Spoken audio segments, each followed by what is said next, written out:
I still see you.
Olympic hero Kurt Angle, and you're listening to the We Are Wrestling podcast. Yo, listen, this is the best Wrestler Alive Platinum match, and you're listening to the We Are Wrestling podcast. Hey everybody, Eric Bischoff here, and you are listening to We Are Wrestling podcast. Hello everyone, this is Nunzio, former WWE Cruiserweight Champion, and you're watching We Are Wrestling podcast. We Are Wrestling podcast. Check them out, man.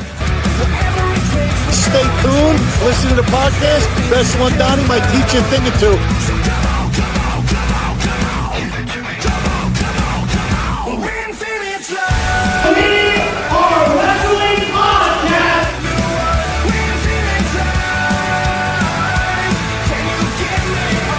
We Are Wrestling. And if you don't listen to it, then it's one-on-one with The Undertaker. Featuring your host, Best One Dog, Danny Huckins, Ring Circus, and Dan Eddy. We are wrestling.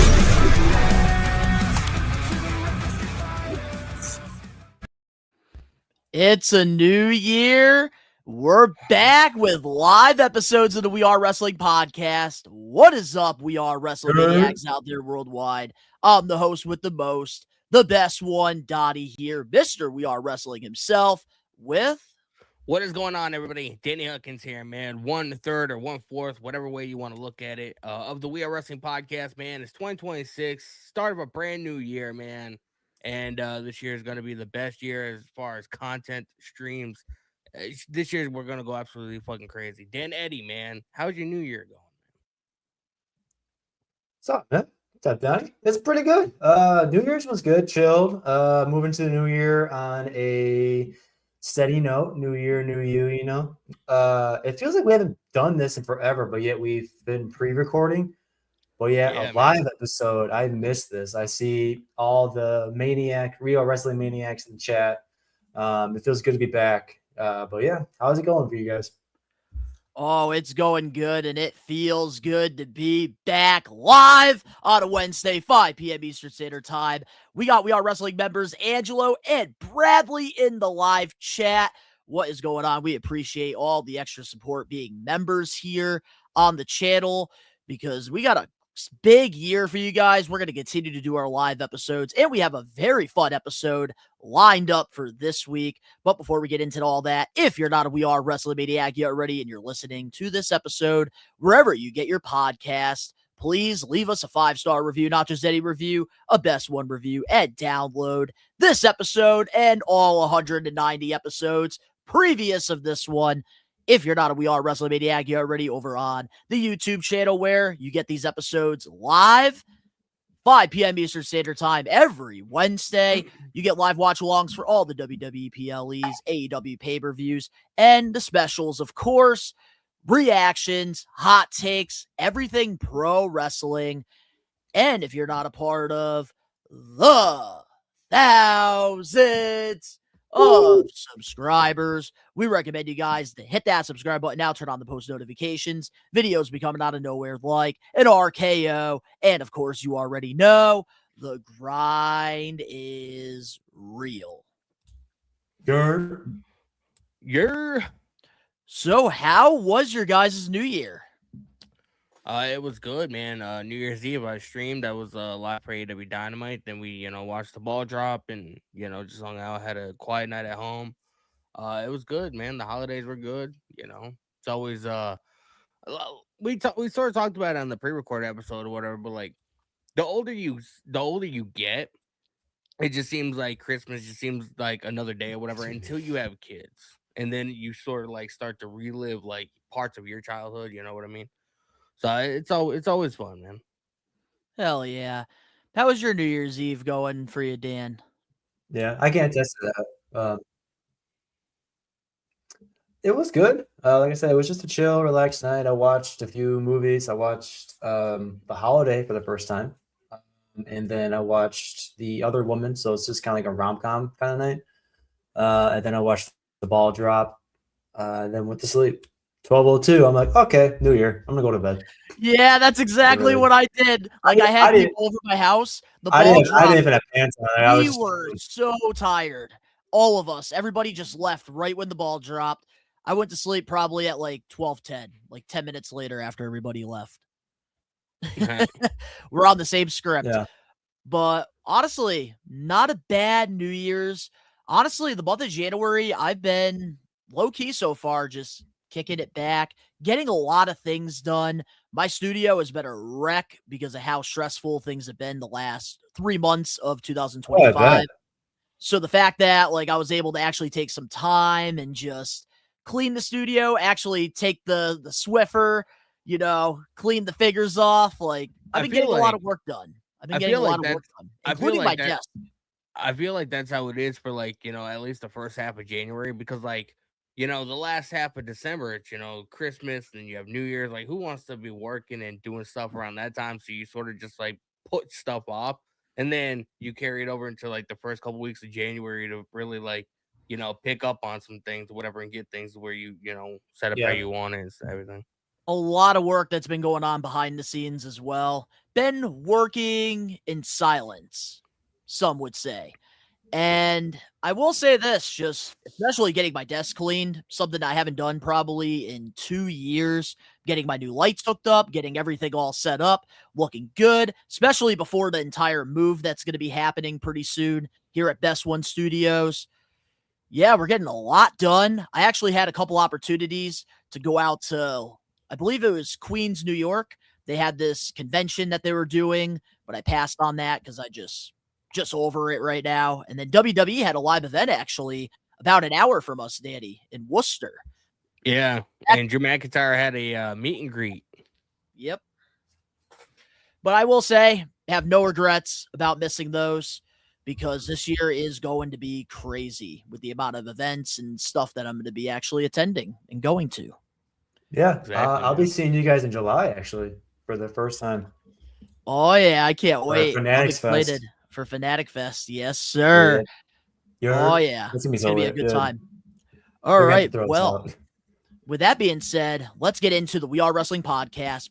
Power of the poll. It's back, Jack, every week in the We Are Wrestling YouTube community tab. We put a vote up every Wednesday morning. We give you guys 1 week exactly to vote. And last week, we posted a brand new Power of the poll. And we asked you guys going into 2026, what are you most excited about? And here are the results for the Getting Put Over first one of the new year. Whoop, that's the wrong one.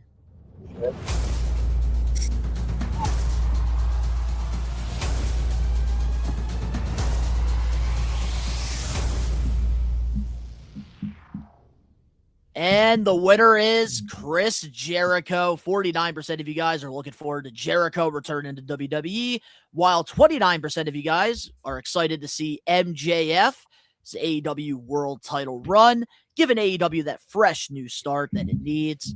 15% of you guys are anticipating a Randy Orton heel turn because we all see it coming at some point this year. And only 7% of you guys are excited about the TNA Impact AMC partnership. So, what are our thoughts on the results with this? What the hell is going on? There we go. You're having some technical difficulties, man. Way to start off the new year. Hey, it's been 2 weeks since we've been live. I can't be mad at this because I feel like we know Randy Orton's gonna be heel. We already know, TNA is gonna be on Impact or on AMC. We already know MJF was gonna be world champion. But the idea of Chris Jericho, back in 2019, he signed with AEW, which was historic. He swore up and down that he would never work in another pro wrestling company in North America outside WWE, and he ended up signing with AEW, becoming the first AEW world champion. He's just done a lot of historic things for AEW in his time there. And he hasn't been signed to WWE or even been seen on WWE like as an active in-ring competitor since I want to say 2017, 2018. Because he left months prior to him actually signing to AEW because he did stuff in New Japan. He wrestled at the Tokyo Dome. He had a couple matches with Kenny Omega. So just the idea that now in 2026 we're gonna be getting Jericho potentially back on WWE television.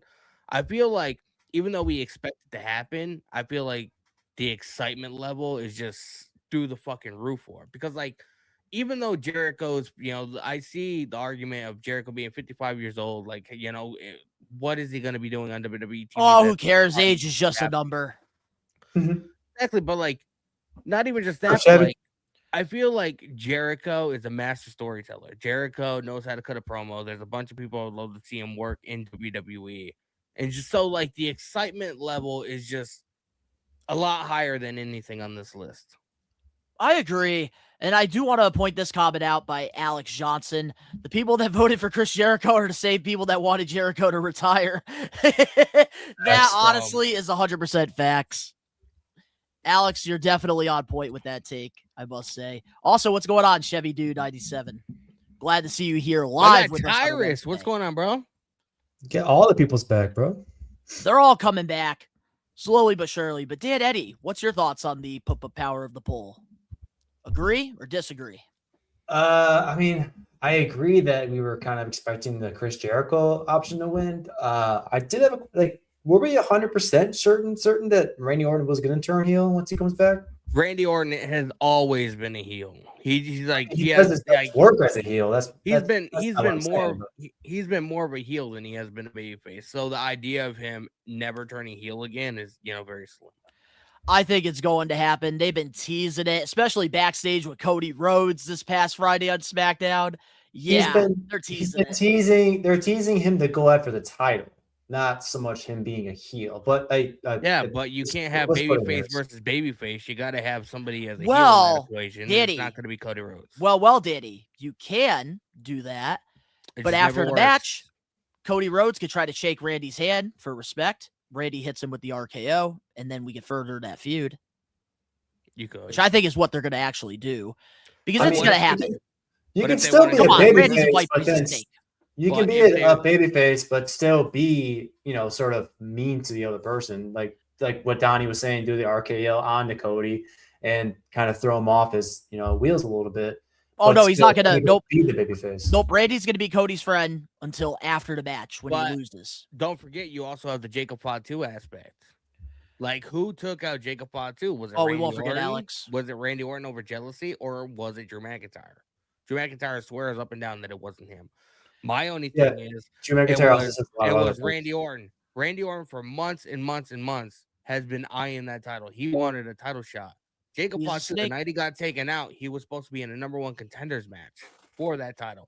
It makes sense that Randy Orton took him out so he could take his place, and he could put all the blame on Drew McIntyre because everybody automatically is going to assume that it's her anyway. Yeah. I can't believe I'm saying this, but I actually agree with what you're saying, Danny, because I've been trying to say that too with Randy Orton. He's a snake. You can't trust a snake. You can't. What, you're just gonna lift the snake up and not expect you to get bitten by it? Exactly, man. DTA, like Austin said, don't trust anybody. I will say this. I'm actually very proud. I knew Jericho was going to win this, but I am very proud of the Maniacs for giving MJF 29%. Oh, MJF's the GOAT. I'm very happy about that because AEW Dynamite was actually good last Wednesday for once. I know. I started to think what AEW is going to look like when MJF finally does decide to leave and go to WWE. Well, maybe one of the young guys. I don't think he'll ever do that. Kyle Fletcher will. Oh, he will. I think one of the young guys like Fletcher will probably take that spot. That'd be something that I'll have to see to believe. Year over year, AEW is losing fans. Year over year, they lose. Every year, it seems like they lose 20 to 30% of their fan base. Well, now, I will point out, MJF has been saying on multiple podcasts that he thinks that he is the most popular pro wrestler to never be inside a WWE ring, and he's taking pride with that. So that's also another point why I can see where Dan Eddy is coming from. But I always say in the business, never say never. I mean, did we ever think CM Punk will come back to WWE? Hey, I pointed that out there, and you guys said I was crazy. People thought I was crazy. Yeah. But I will say, I'm very disappointed in TNA with AMC. They should have gotten way more than 7%. Because this is huge for TNA wrestling. I don't know why we're trying to put it under the rug. And I have some maniacs that are in my live chats during the live watch-alongs asking me, are you going to cover TNA wrestling? Are you going to do a live watch-along for the first episode? Absolutely. Yep. I'm also going to try to do reactions for a month. But if you guys are going to give TNA AMC 7%, I'm not going to be able to do reactions every week for TNA wrestling. So, like, if you guys want me to do TNA coverage and stuff, you need to show some interest. Just pointing that out there, because obviously, at the end of the day, there's so much wrestling for all of us to consume that we do have to actually pick and choose at the end of the day. Like NXT reactions, I'll do them periodically here and there, but I don't do them every week because the views don't really add up sometimes. Yeah. And we want to give you guys what you want. I'm going to be going live for the first episode on AMC, but I'm also that Saturday. I've made the decision. I'm going to be going live for TNA Genesis because we're going to be having the Hardys versus the Righteous.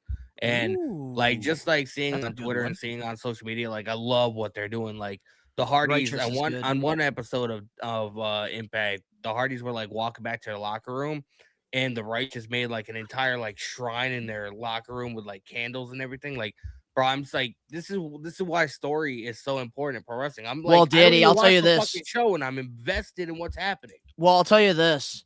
If you love the Righteous, you got to go watch some of their old school stuff with Ring of Honor. I used to watch their Ring of Honor stuff a lot. I never. And I'm watched not talking clips Tony Khan's era of Ring of Honor. I'm talking about past ROH. I'll check The it feud out. with Vincent and Matt Taven. That's a must watch I'll for check it out. anybody that is interested in the Righteous. But overall, I do agree with the Maniacs. I'm surprised that Jericho didn't get more than 50%. So I will say, surprisingly, I agree with the Maniacs on this one. And you guys were all being fair here. Yep. Even though TNA deserved a little bit more. The way I look at it is I don't really necessarily I don't see it being like uninterested. I feel like hey, this what's up, one Josh? is like Josh Toy Show. What situation on this Power of the Poll are people more interested in seeing currently? Like, And what that's are they why I most can't. And that's what why are I they can't be most mad. excited for? And I I'm can't be more- mad. Out of anything on Jericho's this list, the I'm more expert. excited about Jericho being in WWE because, like, bro, there's so many people in WWE now that were not there last time Jericho was there. Like, you know, what if Kevin Owens comes back? Drew McIntyre and Jericho, LA Knight and Jericho. Like, there's so many different, you know, opportunities. CM Punk and Jacob Jericho. Fatu and Jericho. Yeah, CM Punk and Jericho too. That's something that excites me because their feud back That's something in that I am expecting to see. 2012 And you 2013 don't was need- really good. And the thing is, you don't. Think People so. are already shooting this shit down. Because Jericho comes back, you don't have to have him wrestle every single week, but have him come out, have him do a promo, have him do backstage stuff. Like, there's He's lot a you special have to attraction. do. Yeah. If WWE books him as a special attraction, he is going to be just fine, especially in this new era where the roster is more stacked than it's ever been. There's so many different possibilities of people that Jericho can work with. And you can make him a heel, you can make him a face, as long as you make him a special attraction and you're not overusing him, because that was my number one critique with his AEW run. It was great during the first couple years. But then, because that's something about Jericho, he's one of the best when it comes to reinventing himself. And he just needs to be away from TV for a little bit. Just so when he comes back, it's like, oh my God. Yep. Just the fact of when Chris Jericho comes back, have them treat Jericho the same way they treated CM Punk. It's working. Oh, absolutely. Nostalgia like works. Donnie was saying, you don't have to have him wrestle every week, but I mean the history is there. You don't need much feud building or like weeks after weeks upon building a storyline. CM Punk has stories with everybody that's currently in the wrestling. Same thing with Chris Jericho. As of right this minute, I'm on AEW's website. Jericho is still listed on the active roster. And he'll probably will be for the rest of the month, realistically, until maybe Rumble. But we'll have to wait and see. I saw Tyra say that WWE is on a European tour, just like Fozzy. Fozzy's European tour does not start till the end of January, heading in like for most of February. All right. Well, I do want to read some of the comments, and then we'll move forward with the show here. So, Tyra says, "Is it true MJF's AEW contract is only 1 year? That is not true. I believe he's under contract until actually, yeah, we're in 2026 now, so I believe it is until 2027. Yep, last year. Yep, last year. Angelo in the live chat, MJF is the biggest AEW wrestler that actually shows respect to WWE, even when he sees what is bound to happen." Yeah, exactly. And I think there's people in WWE that respect AEW. It just doesn't get talked about because, of course, the news wants to be all negative. People laugh at me when I say that MJF is the biggest star AEW currently has. And like, it's true. Like, he exceeds what pro wrestling is. He's in movies. He was in in one of the biggest Netflix movies to get released the entire year. Yep, and he's going to be in a new movie coming out this December. Violent Night 2. The first, if you haven't seen the first one, watch it. It's fucking hilarious. Violent Night? Yeah, it's like I look at it as a more raunchy version of Home Alone. Like, a bunch of crazy shit happens. This family gets held hostage, and Santa Claus has to fucking help them out. It's fucking like an action comedy. It's funny. We got Angelo here in the live chat. People say they ain't high on Jericho coming back because of his booking at AEW. That's completely different, a completely different roster, different environment. Exactly. Hit the nail on the head. Omar, just catching up to you guys after work. What is up? And welcome back. Best wrestling podcast ever. Man, thanks, Omar. Welcome back. We love you, Omar. We love you, man. Work was okay. We hope work is going Appreciate good. you, bro. And real quick, a nice little plug before we share next week's Papa Power of the Poll. Josh Toy Show asked, thoughts on BDE signing with TNA? Before you share your thoughts real quick, you don't need to go into full explanation. Just, you can say good, bad, whatever. We Are Wrestling Podcast Extra will be coming out tomorrow with little additional news. We're going to try something new with the extras because we noticed that the show's been going on too long, and our goal is to try to get these shows done before AEW Dynamite.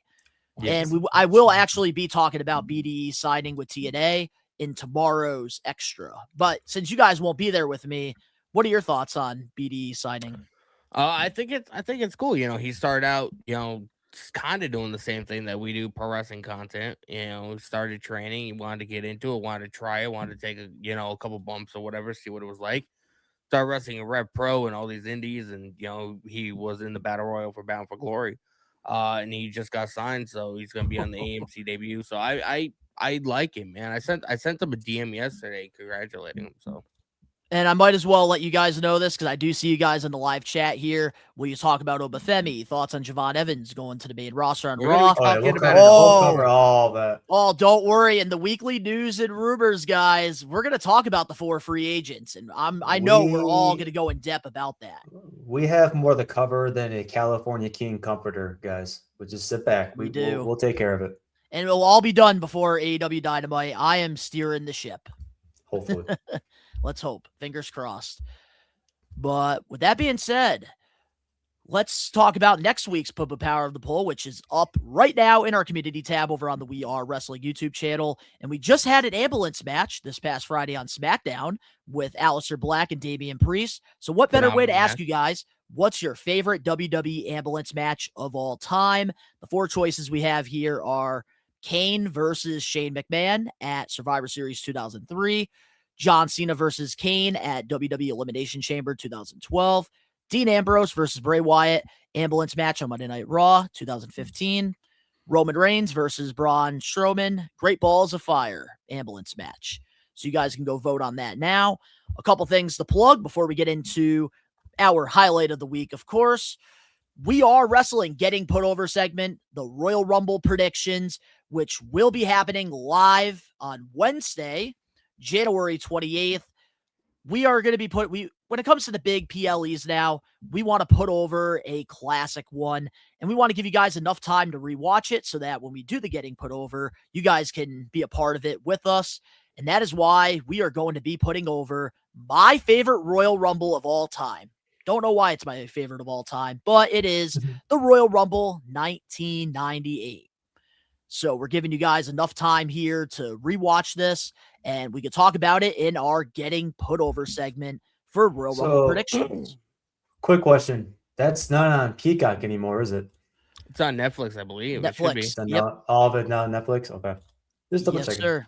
I think at least the big ones are on there right now. But another thing to plug, the Royal Rumble watch-along will be happening Saturday, January 31st. And it is going to be an afternoon stream because, of course, they are going to be in Saudi. So we do want to just update you guys that the stream will still be happening for the Royal Rumble. And then, of course, Predictions Championship is on the line for the Royal Rumble predictions, which will be on Wednesday, January 28th. Danny will be defending his championship against myself and Dan Eddy. Rage, I do have that belt tight, bro. I do have some big news here regarding Rage because he was with me during the Monday Night Raw watch along, and he has confirmed. So to all the We Are Wrestling Maniacs out there that have been asking, where's Rage? Where's Ben? When's he coming back? He will be returning the week after the predictions, which will be the first week of February. So on Wednesday, February 4th, Rage Circus makes his We Are Wrestling return. And I'm so mad that he spoiled it on the live stream because I wanted it to be a surprise, but nope. He's just like the WWE these days. No surprises, no vignettes, no build-up. Sesame Street Levesque. Sesame Street Ben. There we go. But we got here Angelo, bullshit, never watched the Royal Rumble that early besides Greatest Royal Rumble, and I don't want to do that because it sucked. Wow, I'm going to tell you this right now, 1998 Royal Rumble, I think you'll have a kick. I think you guys will have a kick. Why are we saying let's go champ? No, Danny is losing that fucking title. I'm telling you that right now. If I was champion, and I know if Dan Eddy was champion, we would have our championship right now in our setup. It would be right there. That's where my title would be. Dan Eddy's would be on his shoulder because it's not as heavy as the actual title. Hey, Danny, I just want to say, Danny, I've been watching more than the highlights this time, so you better hold on that belt tight, bro. Just saying.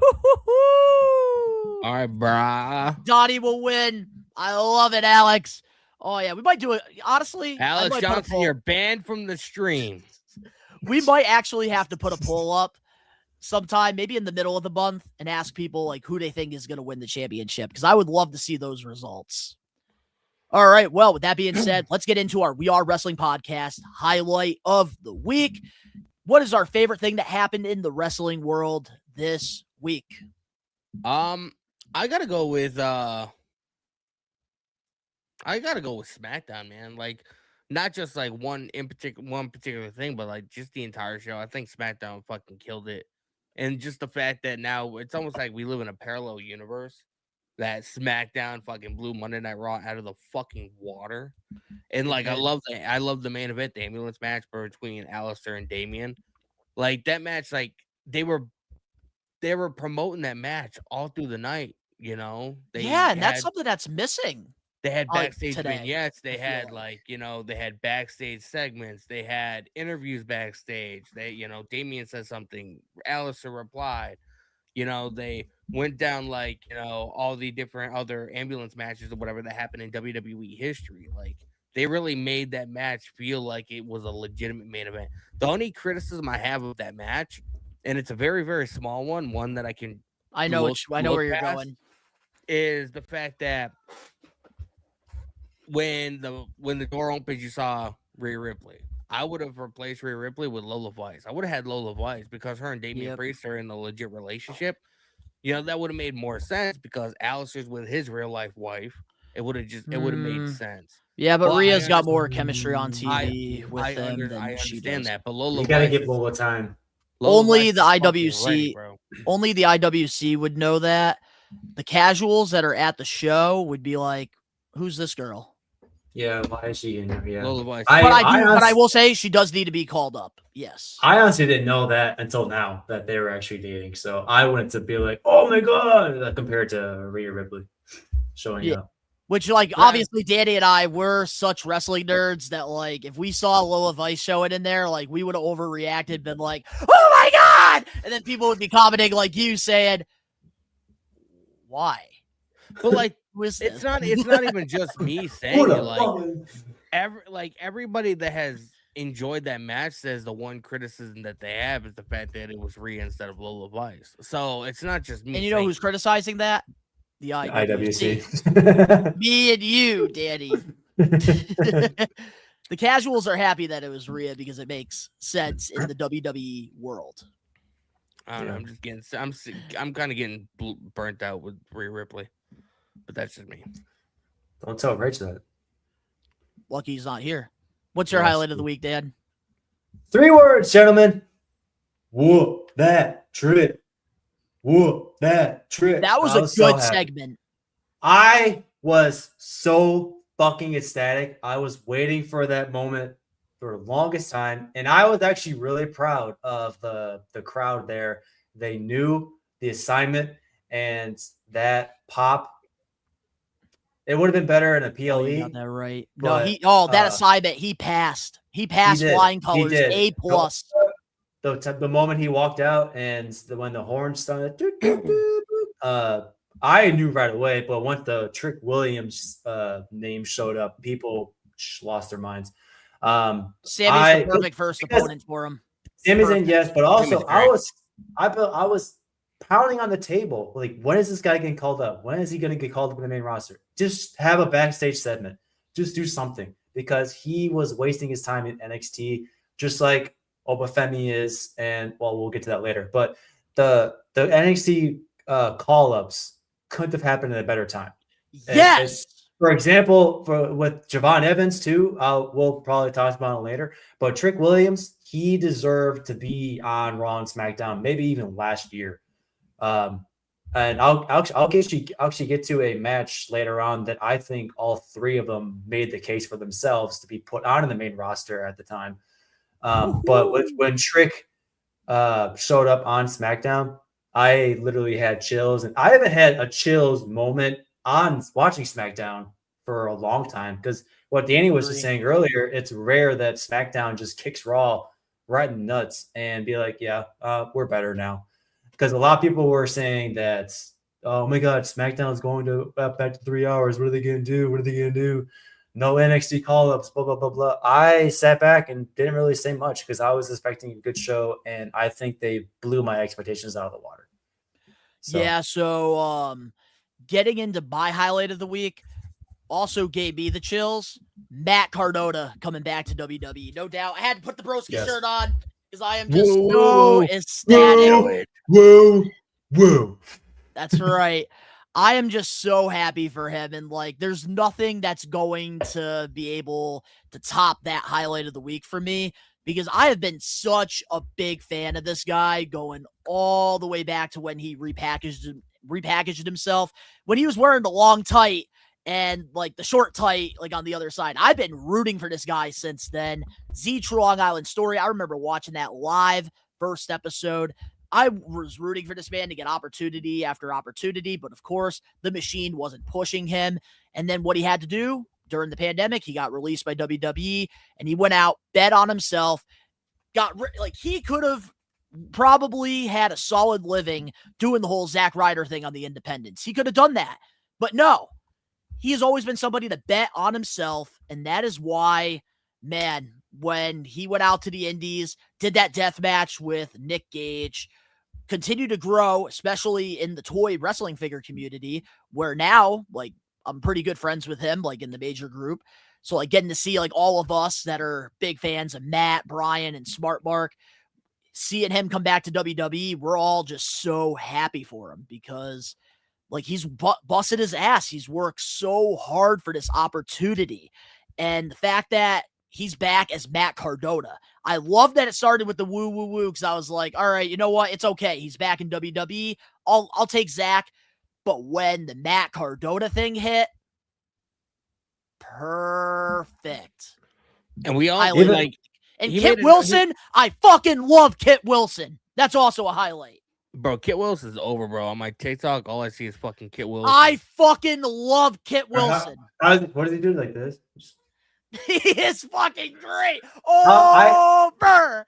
I was like, I completely forgot, but like I messaged you guys in the chat. I was like, who the fuck is this guy? And then I realized, I'm like, oh yeah, that's right. That was kind of an out of the blue. He's the guy that Damian Priest put to a wall fucking like 2 months ago. And that guy's got a better presentation, a better entrance than fucking 80% of the SmackDown roster. People are saying that he's had that entrance for months. I'd never seen it before. I have never seen it until Friday, because I really only watch the important shit for the reactions on SmackDown. But now, after this past Friday on SmackDown, I'm paying attention. So, Road Dogg, you better keep writing some good shows, because you got me interested. You got me intrigued. Bro, you're giving Road Dogg too much credit. Who knows if it was him that actually booked the show? He might have fucking taken a vacation. Kit Wilson, man. I freaking love it. I love it.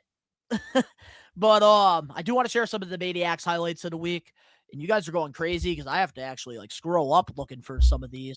But Alex Johnson here, my highlight of the week is Liv winning her first TV match back, and me ordering 2 Liv Morgan shirts on WWE Shop last night. Love that. Speaking of buying shirts on WWE Shop, might as well share this with you guys because I might get a phone call any minute now. Matt Cardona posted a thing where if you buy a shirt of his, one of his new shirts on WWE Shop, you send a screenshot. Basically, there's 10 winners, and he will give you a random call. I won! Nice. So he DM'd me last night, and I gave him my phone number this morning through DMs. So anybody that's trying to get my number out there, it's not leaked. Sorry. But yeah, he might give me a call any minute. So if that happens here on the pod, we're going to be making some history. Matt Cardona about to invade the We Are Wrestling podcast. But yeah, also we got Josh Toy Show. My highlight of the week was Matt Cardona returning and Javon Evans signing with Raw, which I was at on Monday. I did remember that. You were in our live chat during that, telling us how the show was. I like Love that that. Javon signed with WWE with Monday Night Raw. My one complaint is, and it's not helping Triple H's case about the whole racism thing because they had him do it during a fucking commercial break and they I didn't once hated it. mention it on commentary after the break. Yeah, I had to sit through that. Dude, I probably pissed Rage off so much, like bitching about the commercials, and like that's what I was telling. Still? Yeah, I realized that like when I was already there, and like I couldn't obviously turn it off because then it would have got me off stream, and yeah. But Omar's highlight of the week is AJ and Gunter segment. That was good. One of the highlights of Raw, definitely. But with that being said, now, oh man, I think it is time for the TV recap.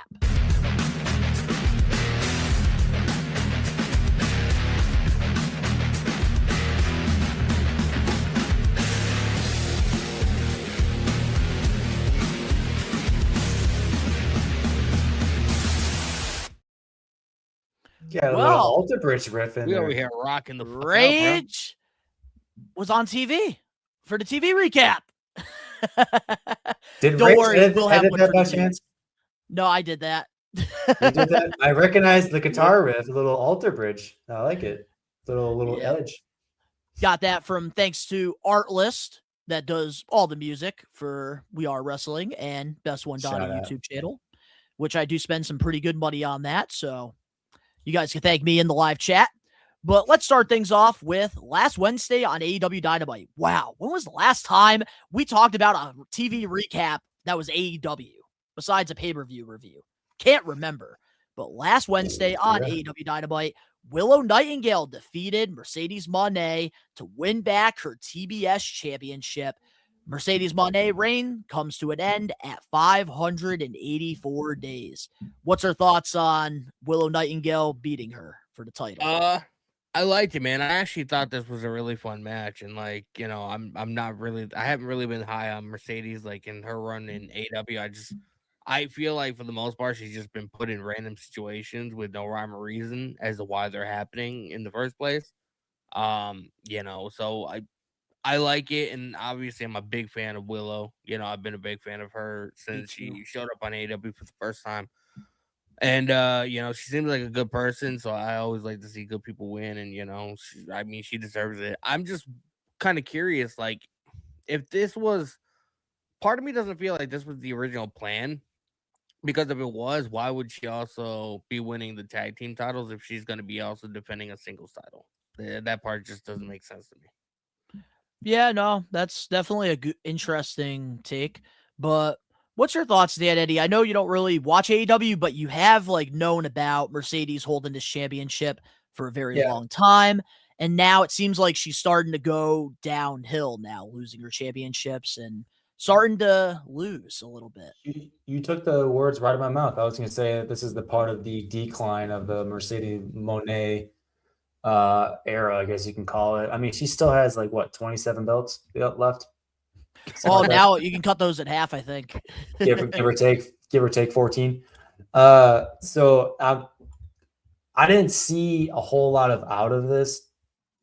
Just kind of cracking a joke where like this is the decline of Mercedes Moné. It's just going to go downhill from here. But I did watch the highlights of this match when I saw when I saw that it happened. So it was a very decent match, I must say. I'm not familiar with the other lady. Oh, with Willow Nightingale. Willow Nightingale, yeah. So, but I do plan on that in the future. It's one of my resolutions to watch AEW more, actually. So, hey, I don't really have a strong opinion. Like Danny was saying, it kind of didn't make sense if she was going to be, defending a singles title too. So, I don't know. I think I like Willow Nightingale because she reminds me so much of Hugger Bailey with her gimmick. I think that's why I'm so invested in her. And I will say this, I love the booking decision that it has come back full circle, because the person that actually dropped the championship to Mercedes 584 days ago was Mercedes Moné. She beat her for the championship. So I love the fact that it did come back full circle. And now Chris Statlander, who has history with Willow, them two, legit sisters. They freaking love each other one week, and then they absolutely despise, hate each other another week. I love that they're both holding the championships. I love seeing two homegrown AEW women holding the titles. And honestly, I think people are going to start giving Mercedes her flowers now that she is going downhill, because I do think that her just winning, it just was like everybody in the IWC, including us, felt like, oh, she's doing this because she's entitled, because she is one of the 4 horsewomen. She's easily going to be a first-class Hall of Famer in professional wrestling, period, whether that's WWE or PWI, whatever it is. So we all thought that like this was just an ego thing. And I love that now there's a story, there's a payoff. And I think now that we're going to start to see her spiral, I think people are going to start to slowly feel bad. And then she's going to organically grow with the AEW audience. And I think before she leaves AEW, she will win that AEW Women's World Championship.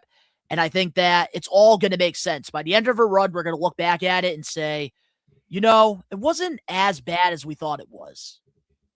And I will say, like, has done a great job. And I think a lot of people are not talking about it.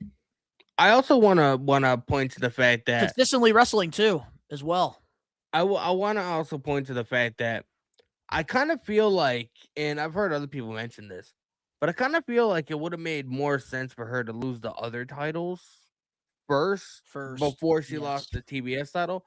Because now that she lost the TBS title, that's really like the main title that everybody cares about. And now she's holding these other titles that really have no significant meaning to anything on AEW. Like, people just really aren't going to give a shit about it. I want to kind of give it from a sports side, analytics side of it, because I think Dan Eddy will understand where I'm coming from with this take, because I'm looking at it from like a sports standpoint. I think Mercedes Moné losing the TBS championship first before all these smaller titles, I think is the right move, because we see players all the time, whether it's in the NFL or NBA, where they'll go on hot streaks, they'll win championships, they'll put up career highs, and then eventually an injury could happen. Eventually something can happen to the athlete to where the numbers spiral. They're not the same player that they once were. And Mercedes Moné losing that TBS championship, because just like sports and pro wrestling, it's all about mentality. And Mercedes, now that she lost the big title, going into these independent shows, working against some of these more inexperienced wrestlers, her confidence is at an all-time low. So it makes logical sense for somebody who isn't signed to AEW or WWE to defeat her for the championship, because her confidence right now is at an all-time low. She lost the Red Velvet with the Ring of Honor Women's Television Championship, and now she lost to Willow Nightingale with the TBS title. So now she thinks that like something's going on here. So mentally, she's not going to be 100% going against these inexperienced people. So when it comes from like a logical standpoint, I think it is a good move that she actually lost the TBS title before these smaller championships. Yeah, I get what you're saying. And Angelo's saying that Donnie, this is wrestling, she shouldn't have won 13 titles. And Donnie's pretty much explaining, like, and I'm not a sports guy, but I also understand, like, you know, Tony Khan structures AEW in the way that it's more of a sports like presentation instead of like sports entertainment like WWE is and everything. So, you know, that's why it makes sense for like this wouldn't mean anything if it was WWE, but with it being AEW in the way that AEW is structured, then exactly. It's I complicated. I still don't like the fact that she lost her most prestigious title before she lost the other one. Yes. No, I know it's wrestling, it's not sports, but I'm trying to give like from an AEW perspective. Yeah. I think you're kind of spot on. Hell yeah. I appreciate that.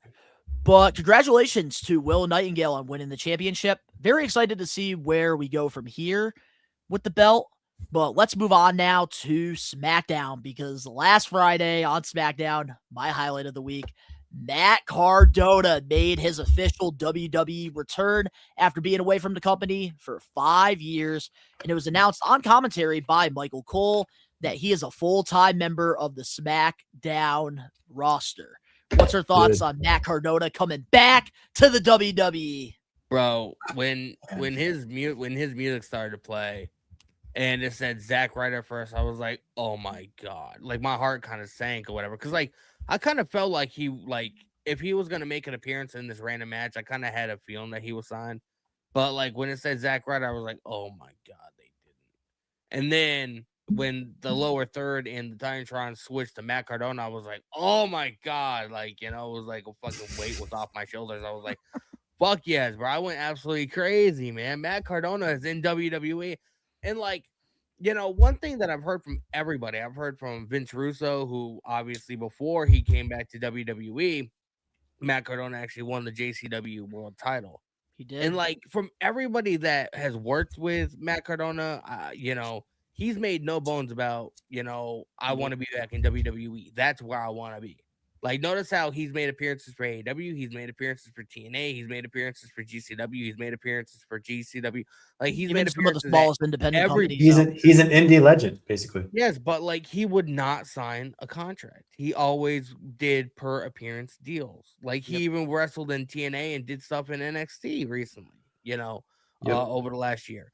And he's always like WWE is like was always his main objective. So the fact that now he's there on the same brand as his wife, I can imagine like, the schedules they both kept. They probably didn't see each other much or whatever. And now they get to travel together and like really like, build that relationship. Actually, I'm going to stop you there because I did listen to the entire episode of the Major Wrestling Figure podcast.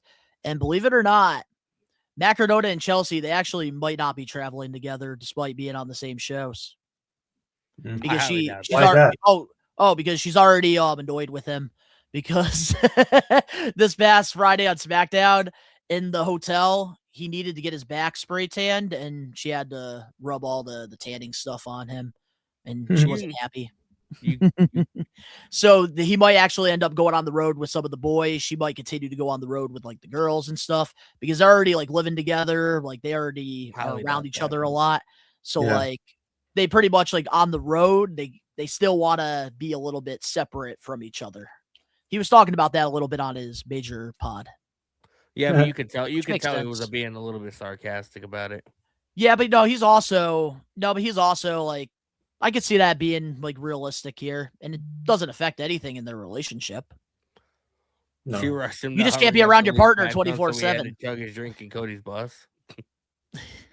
Oh yes, actually, when he was drinking on Cody's bus after SmackDown, she was mad that she wanted to get back to the hotel, so she was banging on the freaking Cody's door, saying "Let's go." So Matt had to like jug the drink down so fast. So like I'm hanging on my friends, man. Too. Yeah. So they kind of have that like boundary there, I guess, that they might be going separate on the road. His words, not mine. But what were your thoughts on it, Dan Eddy? Just like Danny, I was playing like a violin. I was watching it, and when that happened, switching from Zack Ryder to Matt Cardona, I was like, oh man, they did that. Yeah, because I think when they got the response that they did when he showed up in the tournament, they kind of realized, oh, we still have something with Matt Cardona or Zack Ryder, and so we can kind of play along with like, oh yeah, Zack Ryder's back again. Oh, psych. And I can confirm that that's when the ball started rolling with Matt coming back to WWE. Because like he talked about all of it in the beginning of the major pod, which I'm a Patreon member, which is why I got to listen to it early. It'll be coming out, I believe, on YouTube. I think they posted the clip of the first 25 minutes of the show, but the entire episode is going to be up this Saturday on the major pod YouTube channel. Nice. So pretty much, Matt Cardona, like, pretty much was talking about that as well. And I think it was, I don't know who was mentioning between you or Danny, but I think it was Danny. He was saying that when he was always interviewed and asked about, his reign in WWE, he never had a bad thing to say about the company. He was always just saying, I'm always ready. I'll kind of wait for the call.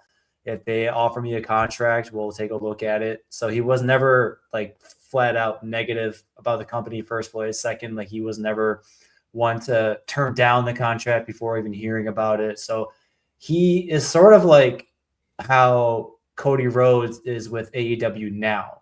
Like he always shows respect to it. And Tony Khan was talking about this, I think, in Fightful Select or something like that. But when he was actually brought into the company, and then when he showed up last Friday, I think that was more of a personal accomplishment, more so than if a company accomplishment.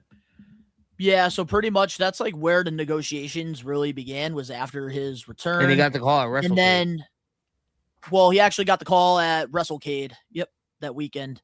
So pretty much Matt Cardona, man, he's back in WWE, and that's why it was I'm my highlight of excited. the week. I'm Somebody excited what they're going to do with him. I'm very excited as well, because I do think for now he will be a babyface, but I definitely see a heel turn happening at some point, because they are going to want to try it, test the waters out. But honestly, you know what I think? This who, though? You know what I think? He should take the belt off of Carmelo Hayes. You know what I think? I feel like they need to call up Ethan Page. Ethan Page and Chelsea Green have this, this friendship and partnership going on. Add the element of Matt Cardona within there, as this like jealous. You want to give him the Rusev treatment? No, but you can have. I think Ethan Page and Matt Cardona, they would have a hell of a feud, bro. They're both talented as fuck. And they're both very good friends. And sometimes very good friends, they have some of the best storylines. That'd be a perfect way to call Ethan Page up to the main roster, man. I agree. I couldn't agree more. And then you could have like a custody for Chelsea match or something. Yeah, because that's one thing about. Well, that's one thing about Matt Cardona, Ethan Page, and Chelsea Green. They're storytellers, and they're old school. So they'll do gimmick-style matches like that we don't get in WWE. Chelsea in the shark cage match. Have her hung up in a shark cage above the ring. and then eventually, because you could have it, you could have her pretty much, turn on Matt Cardona, be with Ethan Page, on screen, and then eventually she gets sick of Ethan Page, and it comes back full circle where she becomes a babyface, which I think could elevate her to main event level by doing a whole program with Ethan Page and Matt Cardona. And Ethan Page is phenomenal. Matt Cardona's phenomenal. Come on, bro. Dude, they could do the whole Macho Man Hulk Hogan style story. I just think in general, Ethan Page should be the next one called up. Agree. Him or Javon Evans. Oh no, Javon Evans is. It's criminal. Now, right? It's criminal that Ethan Page didn't get called up with the. Javon Evans is officially on Monday Night Raw. Okay. Mm-hmm. So, but I will say this: I'm just overall very happy for Matt Cardona. As long as they continue to have him on TV consistently every week, that's all I care about with him. Yeah. And the fact that he actually won, I was so happy, because he never wins in WWE. So congratulations to Matt Cardona on getting re-signed by the WWE. Well-deserved. Hard work always pays off if you put the work in.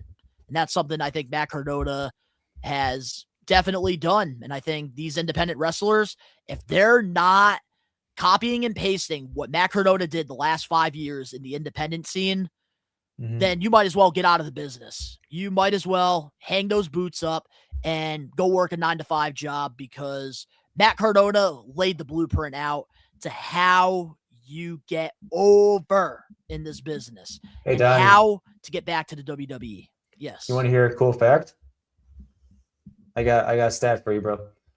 And World Wrestling Entertainment, you say he never wins in WWE. I can confirm. He has 1,347 matches. He's lost 729 of them, which equals 54% loss rate. This guy that's on my shirt is a loser, but Matt Cardona is a winner. Let's go. No, that's under Matt Cardona. Real quick, are you guys gonna watch Stephanie's What's Your Story with Liv Morgan? I'm not. I probably will. I like watching those podcasts. I just watched new Roman Reigns. I acknowledge that comment. I just watched the new one with the new Undertaker one with AJ Styles today. They talked about the Boneyard match. That was good. I saw a little bit of that. But let's move on to our next TV recap here. Another Friday Night SmackDown one. Never had two of these in a very long time.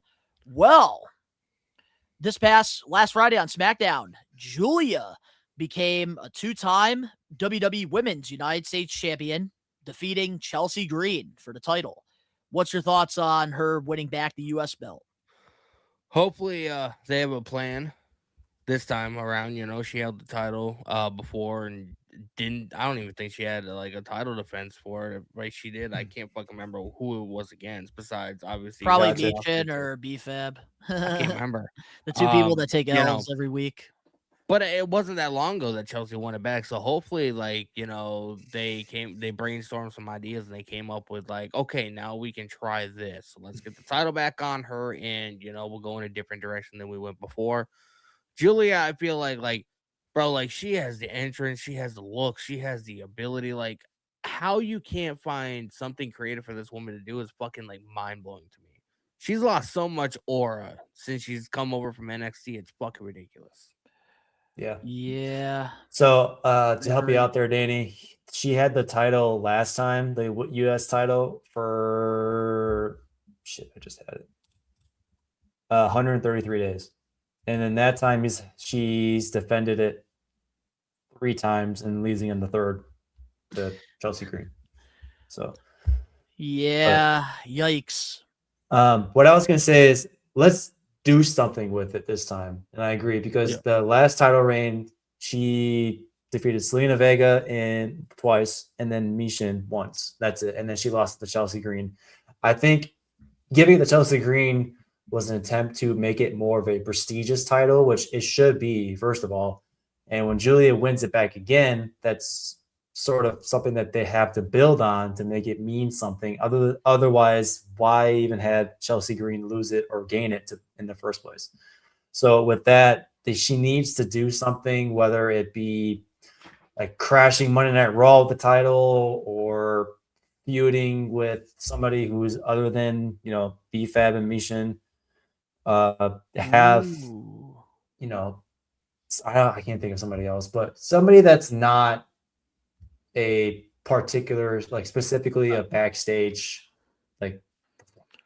I feel like I have the blueprint on what they need to do with Julia because I've been a big fan of hers going all the way back to NXT, and I do think that this throw her against Jade, I'm gonna be severely upset. No, not Jade. I don't even want to say that girl's name this episode. Okay. Well, you already did. Haha. Yeah, thanks to you. Ha ha ha. Julia winning the championship back. This is a fresh start for her, and I think. Yeah, they could have let her not lose the title and just had her defend it more. But of course, like it would still we'd still be talking about how bad the 133 days were. So like it was the right move to give the title to Chelsea when they did, and her winning it back. Hopefully now we have a plan to move forward with this. And I think I know what they're gonna do. And I feel like with Julia, we are going to be getting a face turn pretty soon. And I think Kiana James is going to turn on her, and we're going to get a feud there. It's only a matter of time that she's going to get jealous, and she's going to want to win the United States Championship from her, and they're going to build something there. And I have a feeling it's going to happen sooner rather than later, especially going into the road to WrestleMania. So I think with Julia, this is just going to be a way for her to restart things. And then, of course, Kiana James is going to say, you're only the champ because of me. I helped you, this and that. And Julia is going to start to get fed up with it. And then eventually Kiana's going to turn on her because of jealousy. And there you go. You have a perfect storyline that is mid-card related. And then eventually when Julia loses the United States Championship, maybe you could have her go to Monday Night Raw, have a program with her and Stephanie. And that's where we could really start to make her back into that main event aura that she had in NXT. Yeah, because regardless of what people say, like Julia 100% is a main event caliber competitor. She is. She just needs the right storyline, the right presentation, the right program. And the reason why Stephanie Valkyr is in that position right now is because of that. They've put her in with some of the best people on Monday Night Raw. And they have definitely picked the right, because timing is everything. Yep, and with Julia, just the timing is not, it's not there yet. And that's okay. It's going to happen, but we need to be patient. We need to give it time. So what I was going to say is I agree, Donnie, with the whole split up with Kalani James. And also in terms of splitting up. Kiana James. What did I say? Kalani. Kalani Jordan. Tits McGee, whatever. So in terms of like if we're talking about the idea of splitting up, On Monday Night Raw, Rhea Ripley and Io Sky just won the tag team titles. We need to do something with Julia. If Alexa Bliss and Charlotte Flair are next in line, and if they have perhaps lose that match, whether it's a triple threat with Lash Legend and Nia Jax, so have the 3 tag teams win or face each other. And if Charlotte Flair and Alexa Bliss lose, have Alexa Bliss sort of get upset because Charlotte Flair has been, go ho, like I got your back, whatever. And then maybe have Alexa Bliss either double cross Charlotte Flair and turn heel, or have Charlotte Flair do some sort of mishap, like an accident maybe, or purpose, doesn't matter, and have Alexa Bliss be pissed off, get rid of her, and then go after Julia. Because Julia and Alexa Bliss, that could be a great feud. I'm with you. I think that would be a great match to begin with. But the fact that it'll be over the U.S. title, I think that would make it more a prestigious title than having Chelsea Green. Oh, you put somebody former WWE Women's World Champion? Absolutely. Yeah. I mean, it's a mid-card title, but again, she needs a new feud. She doesn't need the whole more of a Chelsea Green. She doesn't need a maybe a Tiffany Stratton, but as a plan B. Yeah, she doesn't need a Mission. She doesn't need Selena Vega. She doesn't need any of that. She needs an entirely new feud. And I think splitting that tag team up with Charlotte Flair and Alexa Bliss, those two are world champions within themselves. So if they split them up, have them go whatever. Yeah, and I think Angelo helped the new NXT title winners. And I think Angelo here hit the nail on the head. She needs new challengers, even if it's heels. Give her Candice LeRae, even Nikki Cross. That's literally all they have. Yeah, call people up too from NXT. We just need Lola new Vice. Lola Vice would be a good one. Sol Ruka. Yo, Sol Ruka. Oh my god. Sol Ruka and freaking Julia. Ah! You saw a good snatch there, buddy? I love that move. Over. All right, let's move on to our next TV recap. This past Monday on Raw. Jada Parker. Fucking Angelo. Yes. Angelo. Jada Parker. Boom. Book it.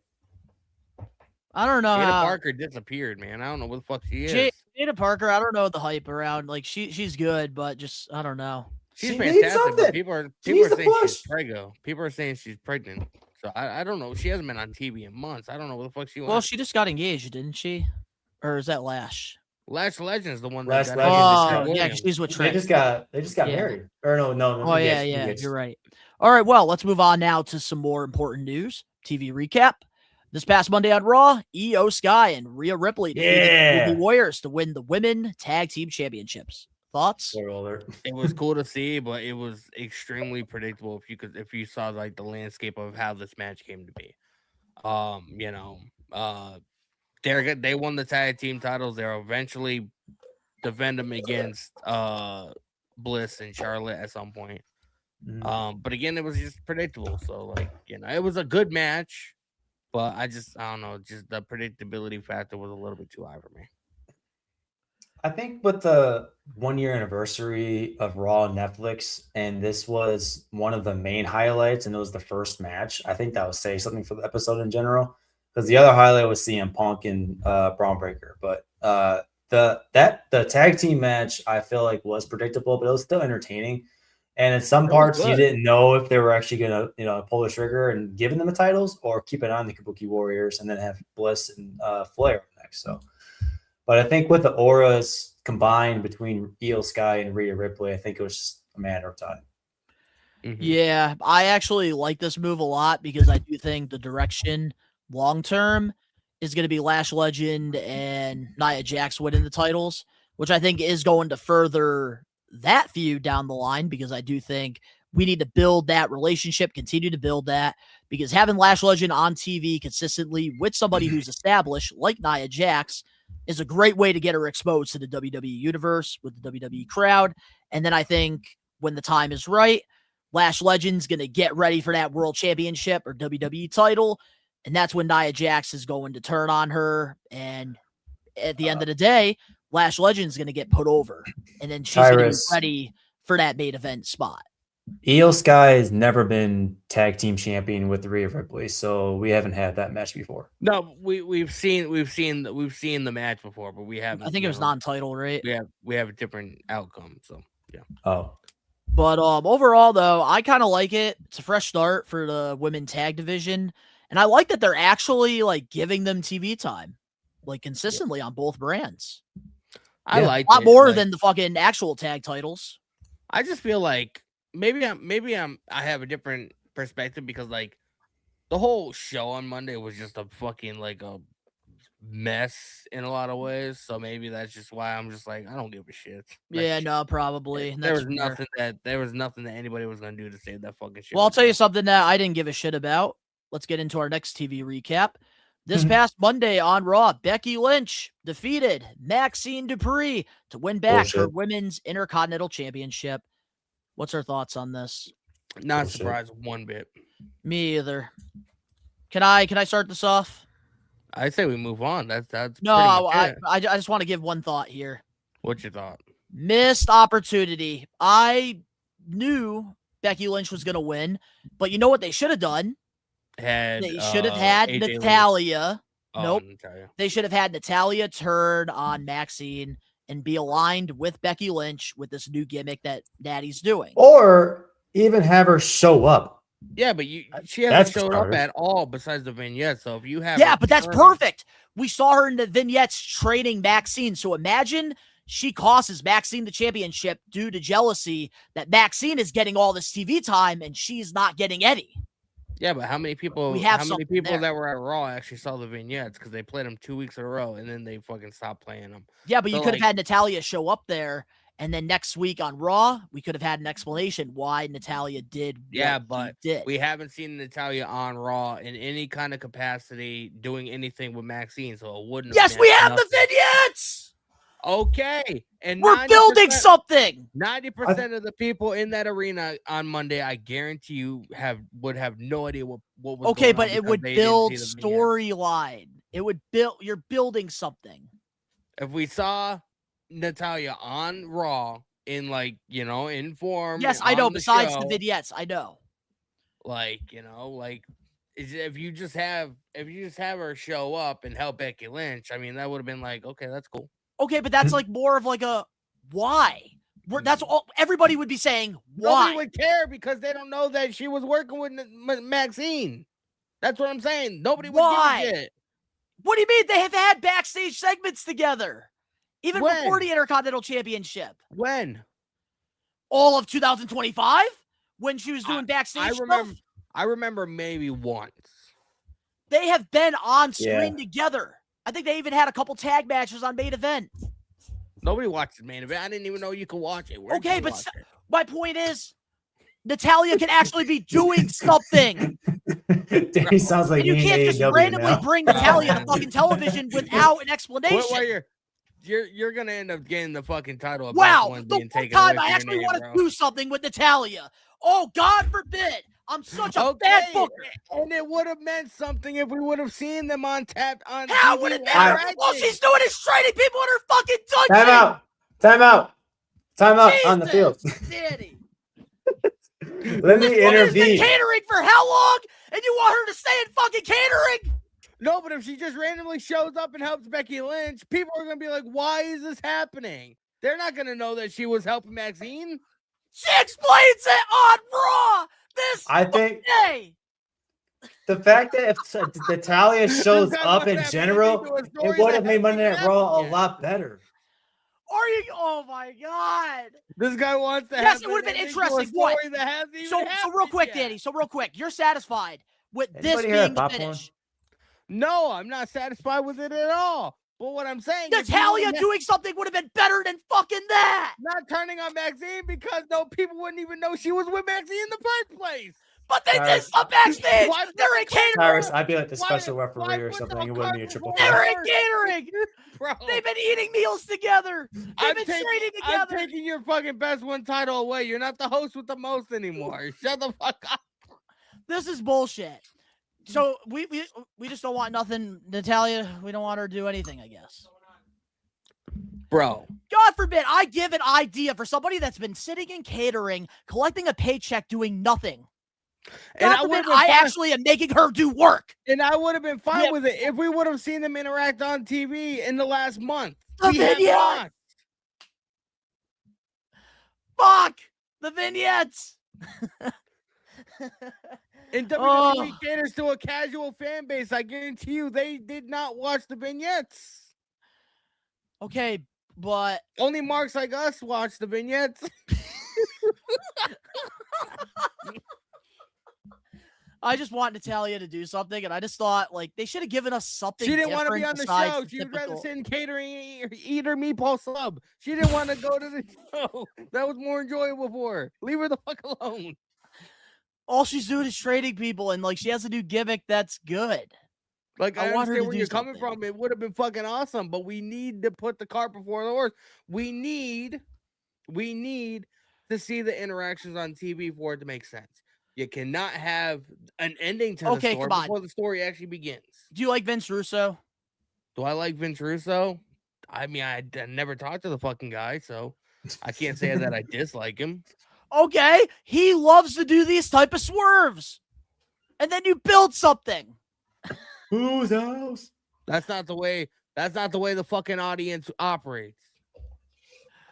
Well, I don't know. Becky Lynch being champion. Bullshit. All right, let's move on. We can move on because we still have a show to run.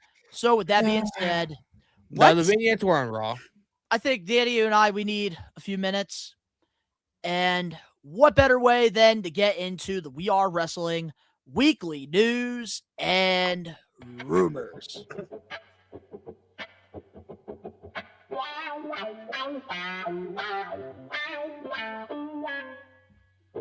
Ricky knows best, ladies and gentlemen. Ricky knows best. Believe in me.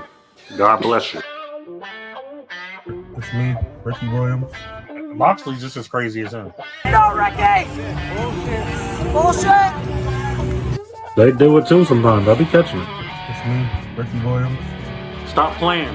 Well, that's my opinion. I'm not cheering for that shit. He is so over. Ricky knows best, ladies and gentlemen. Ricky knows best. Believe in me. God bless you. Up and coming days of New Japan, he helped the New Japan Pro Wrestling get out of that hump and ended up gaining the nickname The Face, aka the Ace, aka the logo of New Japan Pro Wrestling. And then the man is a WON Hall of Famer. You can make a strong case for him being one of the best professional wrestlers in the ring of all time. One of the best, one of the best. My favorite moments and matches of Tanahashi, man, I got so many of my favorite moments. My first one is him versus Okada, Wrestle King of 10.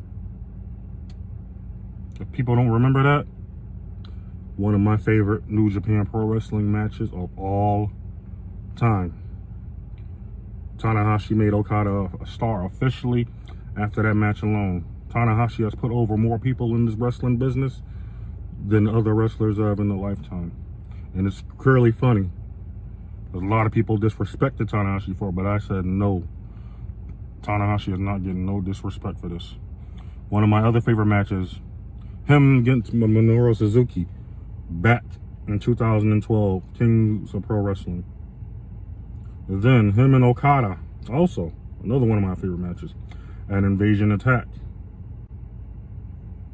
Yep. And then him and Okada again, Kings of Pro Wrestling 2013. Then him and Kazuri Shibata, Destruction and Kopi. You guys want me to do it? Him August 16th against Shinsuke Nakamura, the G125 Finals. Like I said, Wrestle Kingdom 10, him and Okada, all-time lifetime classic, made Okada into a star officially that night. Nobody can take nothing. Then I got another one, him and Tetsuya Naito, G Climax 27, night 17. People don't get it, go watch that match too. All these matches I'm giving y'all, I suggest y'all, if y'all Tanahashi fans, I need y'all to go watch these matches. Him against Okada, Russell Dentaku back in 2018. That's another one. I know I'm long with this video. I'm giving the greatest Japanese wrestler his flowers. Now, him against Okada August 10th at the G1 Climax 28, night 17. Him and Kota Ibushi, the G1 Climax 28 finals, which he won. Then him and Okada again that year in 2018. Destruction in Kobe. I had to write these down, so pardon me if I'm being a little sluggish. Then him and Kenny Omega, January 4th at Wrestle Kingdom 13. In the main event for the IWGP Heavyweight Championship. That was Tanahashi's Michael Jordan moment, his Michael Jordan lapse. In my opinion, he conquered the whole world after beating Kenny. And people said he didn't have it. And shout out to Tanahashi, man. Like I said, just thank you, Ace. He's put over a lot of guys y'all don't know about. AJ Styles, Kenny Omega, Will Ospreay, Jay White, Kazuchika Okada especially. There would be no Okada without Tanahashi. I'm telling you guys right now, no Okada without Tanahashi. That was probably my favorite moment, Wrestle Kingdom 10. Because that actually made Tanahashi realize that the future is here. But he still had a lot left in the tank. A lot of people are going to hate that too from the Ace. But he still proved he got it that night. When he at Wrestle Kingdom 10, he officially passed the torch to Okada. He put Okada over and made him a star. Shout out to the Ace, though, like I said, I'm not trying to be all day. But give Hiroshi Tanahashi his flowers, one of the most unselfish wrestlers in the business. Y'all let me know what I'm missing. I'm pretty sure I got a lot more to say. All right. Well, Let's go, Ricky man. knows best, giving his flowers to Tanahashi. What a career he had in New Japan Pro Wrestling. What better way than to have a New Japan Pro Wrestling head like Ricky knows best put over Tanahashi in some of his favorite moments. Gave us some matches to go do some research on. What a legendary career. We saw John Cena. We saw so many professional wrestlers giving this man his flowers. They consider him the GOAT of New Japan Pro Wrestling. And honestly, Ricky definitely knows best. And he knows ball. Tanahashi does seem like, I like scrolling on through Twitter like before Wrestle Kingdom 20 went on air. Like, everybody from the War Raiders to Shinsuke to, John Cena to like just everybody that, is in the business pretty much, gave him his flowers. And like, I have to say, probably, I don't know if you guys agree, like, and somebody from that never really watches anything New Japan at all, like, even I'm familiar with Tanahashi, and it's almost like I think Tanahashi is like, the biggest name in pro wrestling to never really, travel outside of that circle, if you know what I mean. Like, he's the biggest pro wrestler in the world, not named like John Cena, Steve Austin. Like, he's never been in the WWE system. He may have had a match or two in AEW for Forbidden Door. I can't remember offhand. But like, Tanahashi's it, man. Oh, for sure. But what a legendary career he's had. And yeah, thank you, Tanahashi, for all the great memories that you've had in New Japan Pro Wrestling. And thank you, Ricky Knows Best, for sending in that video. What a GOAT he is. But now, with that being said, we can get back to our program with the We Are Wrestling Podcast, weekly news and rumors. And this one I might be throwing a curveball here because only the diehard IWC wrestling nerds would probably know who this individual is. But the Brock Lesnar guy, he was on TV when Brock Lesnar made his return to WWE. Well, he posted a video over on X that he's no longer going to any more wrestling shows. And currently this video has 3.1 million views on X. And I actually have the video right here. And we're going to play it for you guys. So in case you don't know about who the Brock Lesnar shirt guy is, he posted this video, kind of went viral on social media. People have been talking about it. A lot more people are pissed about this video, which I don't understand why, but people are pissed. And there it is right there. We got the video, and I made sure to mute it because he did have Don't You Forget About Me. and we don't want to get copyrighted here. So here's the video that he posted, and I believe this was at AEW World's End. This was his last show. So here it is. Pretty much has the shirt. Got somebody recorded him. Well, we could copyright it if we hum it. No, I don't think we can copyright it if we hum it. Because it's a good song. It is a great song. Breakfast Club, such a good movie. But this is the shirt he's worn throughout all the shows he's attended, whether it's WWE, independent shows, TNA, AEW, and pretty much made this video. And people are killing him. Guy thinks he's the main character. You've retired from going to wrestling shows? What? Who? All these comments are going crazy. Also, MJF even made a post saying that, like, people, I think wrestlers should be allowed to fight. Like, you gotta find, bro. You gotta find MJF's tweet and put it up here on the screen. All right, I will. So, share your thoughts on the whole video. Do you think people are overreacting about this, or like, do you think this is just all fun? It's cool. I mean, I think it's kind of hilarious, you know. People act like they don't know who he is, yet the guy has over 100,000 followers on Instagram, and majority of the people that are saying the same thing are people that follow him, which is hilarious. I don't really know how to feel about it. It's just, sort of one of those things that, it seems like everybody wants to retire after the whole John Cena retirement. I will say, if this gets traction, imagine when Green Shirt guy decides to hang up the shirt. That will be Bro, they're gonna fucking hang his shirt in the rafters. The rafters, like a retired number. Yeah.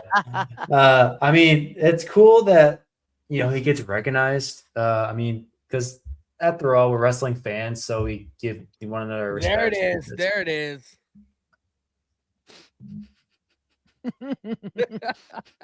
MJF wrestlers, we need to start hitting fans again. Yeah, I saw that the other day. Oh man, bro, MJF and Becky Lynch are like the best things about Twitter. I told you, Daddy. I'm so glad you're on there now. So proud of you.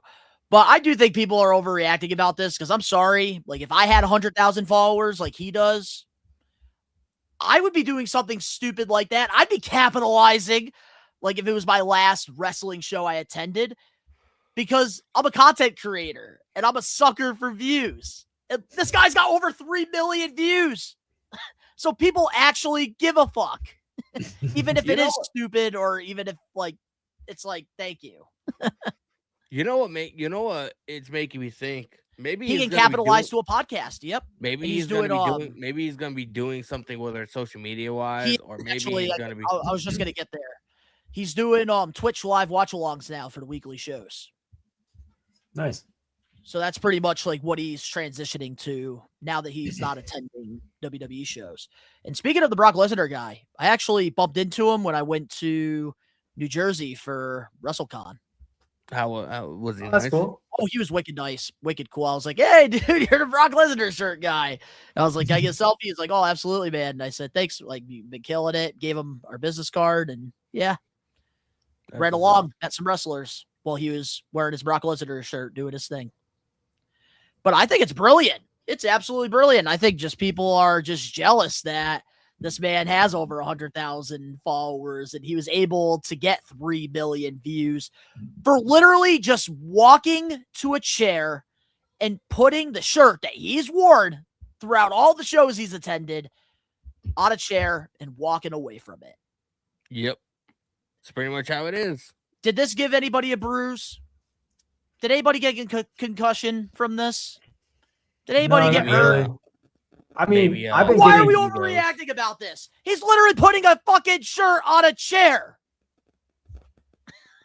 I think the most of it was I just felt old at that point, because every day I've been finding something out that's just making me feel like old as fuck. So this just adds to it. I think it was just the whole reaction of the IWC was hilarious, so it was entertaining. It was entertaining, yes. So it was just kind of like a light in the mood fluff piece, like the news channels that throw in every now and then, So, but it's okay. It's kind of cool. He's hanging up the shirt. It's not like he's gonna stop watching wrestling altogether. So I think people are overreacting a little bit. I mean, the dude's made an entire career out of fucking just going to pro wrestling shows. I mean, that's like anybody's dream that like rolls up watching the shows. Yeah. Yeah, and also think about all the money this man's gonna be saving now too. He's got to make some of that money back. But thank you to Brock Lesnar guy on such a great career being a wrestling fan, attending these shows. Just like Tanahashi, he deserves his flowers. Oh, we're going to get canceled by all the wrestlers after saying that one. MJF's not a maniac no more. He's going to want to kick my ass next time he sees me. Give him, we acknowledge Brock Lesnar shirt guy. We do acknowledge him. And I think we're going to try to get him on the pod at some point this year. We should. We need to, which I will say right now, because during our break, I did get a message. I'm not going to announce who it is until next week when we have the graphic.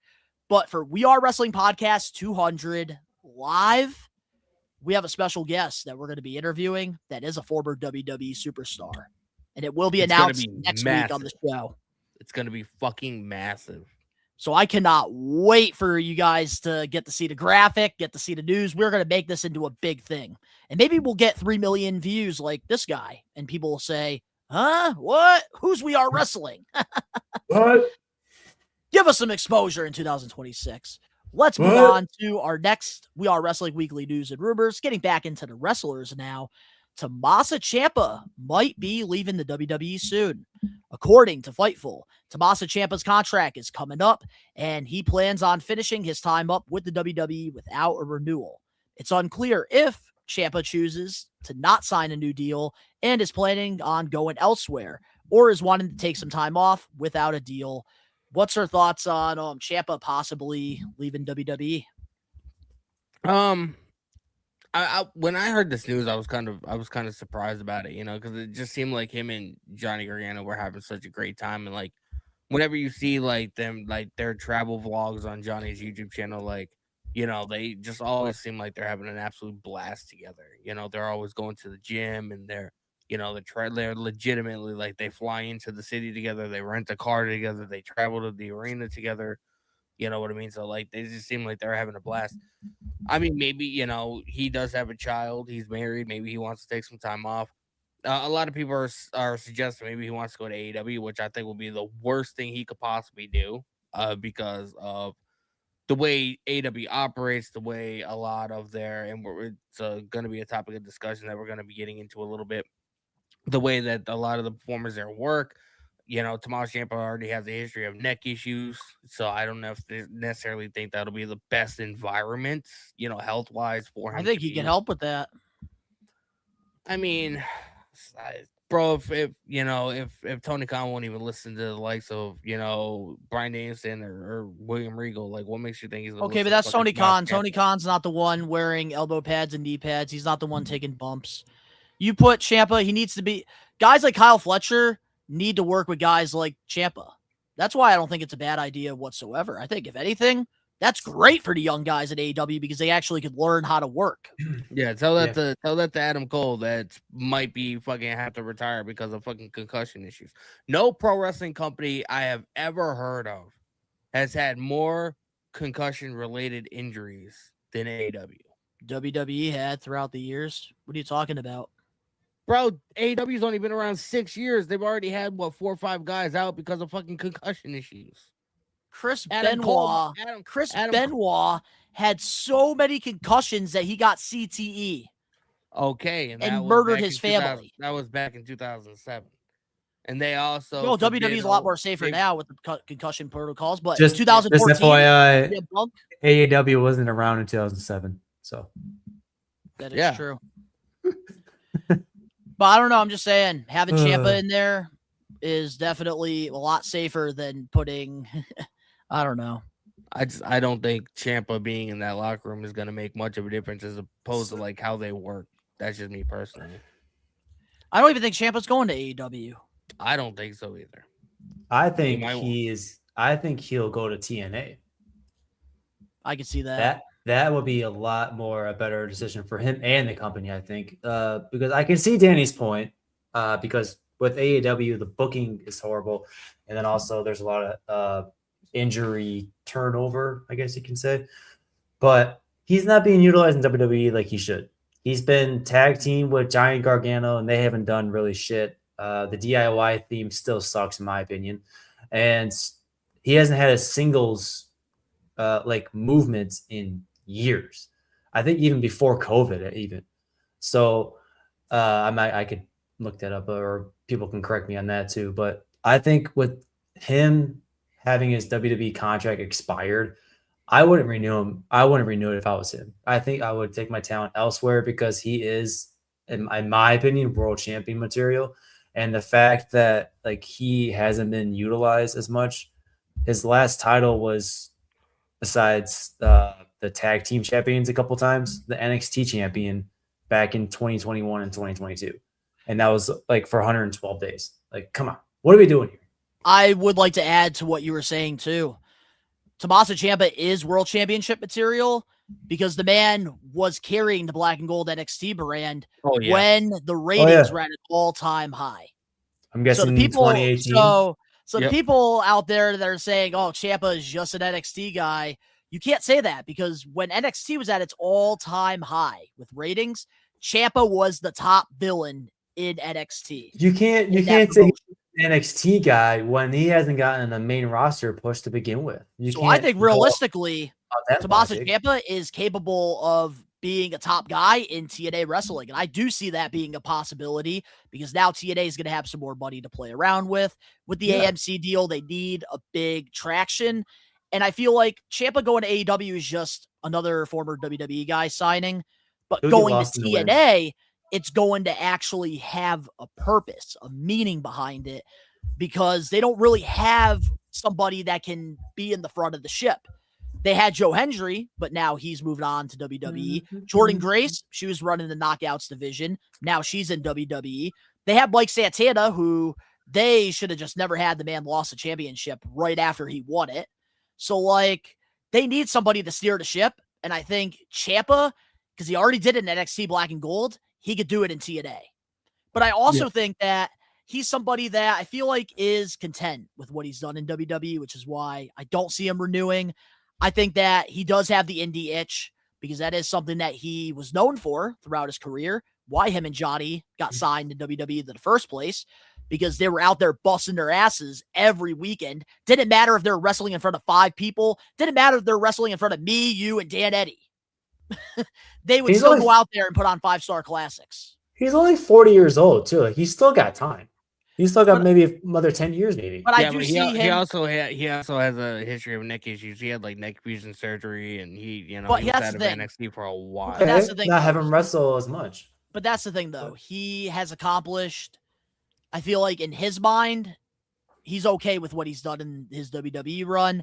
I think he wants to go back to the independents, work a lighter schedule, probably meet more fans. That's why I feel like TNA would. That's why I feel like lost his love for pro wrestling. That's why I feel like TNA would be good because, like, not only would he still be able to wrestle on national TV because they're moving to AMC, work limited dates. He would be able to wrestle. He'd be on TV weekly because they are going to be doing.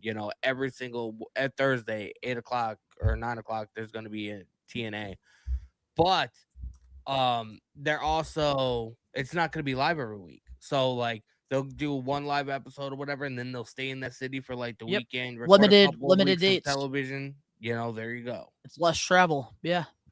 But I just think that with Tommaso Ciampa, I just think that he's going to go to the independents because he misses it. And with WWE, DIY, it was exciting this summer, what they were doing this past summer with all the tag teams, with the tag titles, when they were holding the belts.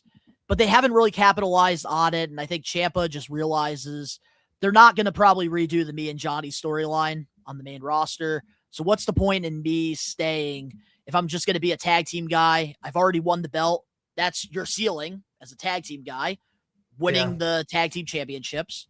I think Ciampa wants more, and I think now that WWE's roster is so stacked and the independents, they are lacking some star power. Ciampa's going to go back on the indies and fucking kill it. They just lost Matt Cardona, too. If Ciampa comes around us, man, we're going because I want to meet this fucking guy. Oh, me too. And I know you want to get the NXT title signed by him. Yes, I do. Absolutely. 100,000 million bajillion %. But honestly, overall, Ciampa leaving WWE, I think would be the right move for him. And also, the program that he's been doing the last month has been backstage with Fraction fighting over a fucking mask. I liked what he was doing with Ilya Dragunov. I thought they had something going on there, but I don't know.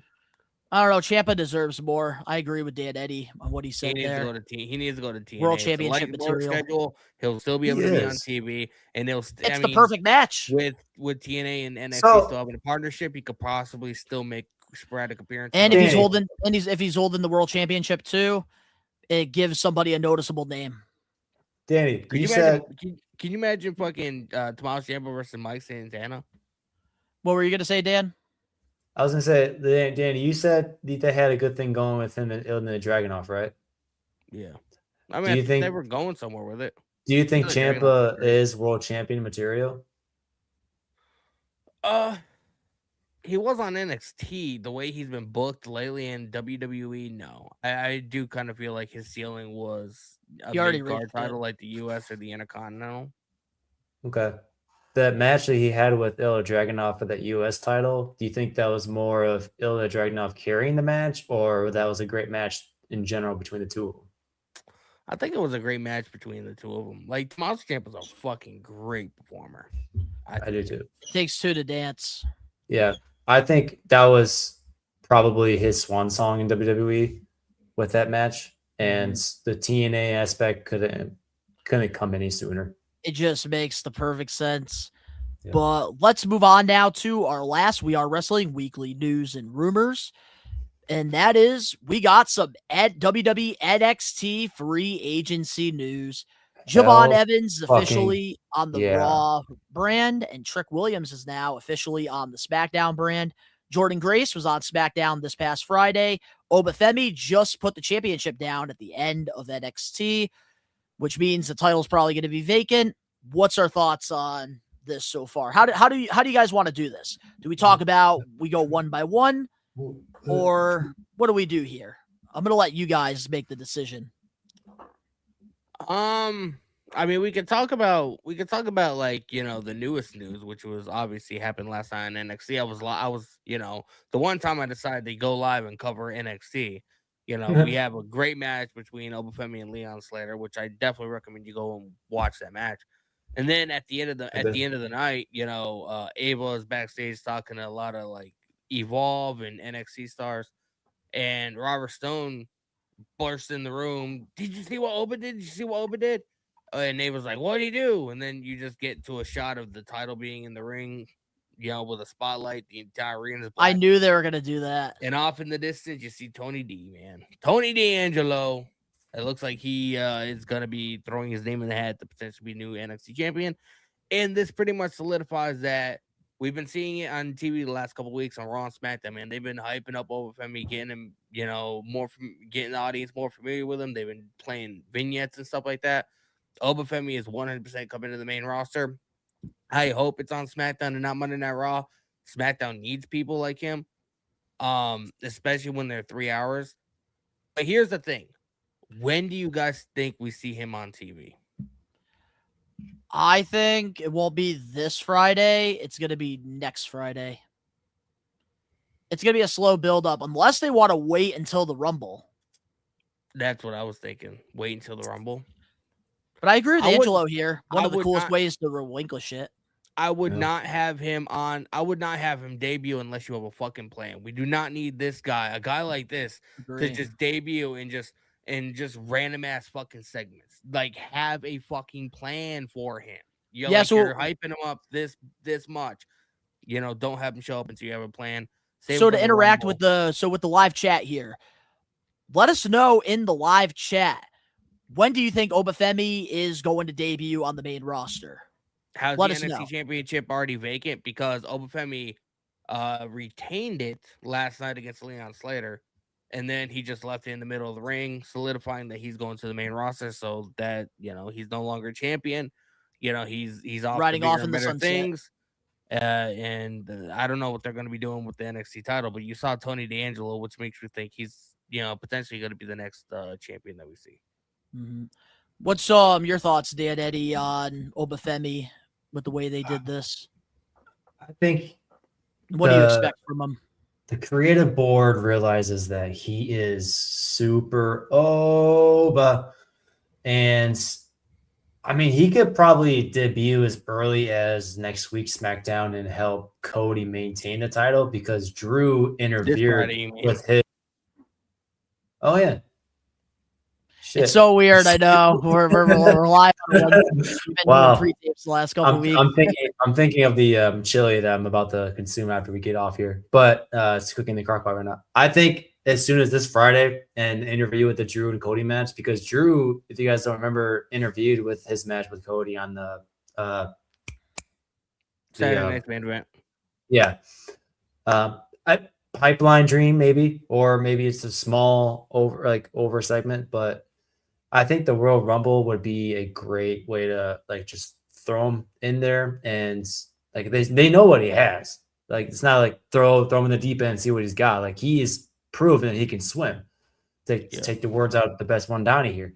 So in terms of the Royal Rumble, throw him at anywhere between 15 and 19, and then just let him kill people.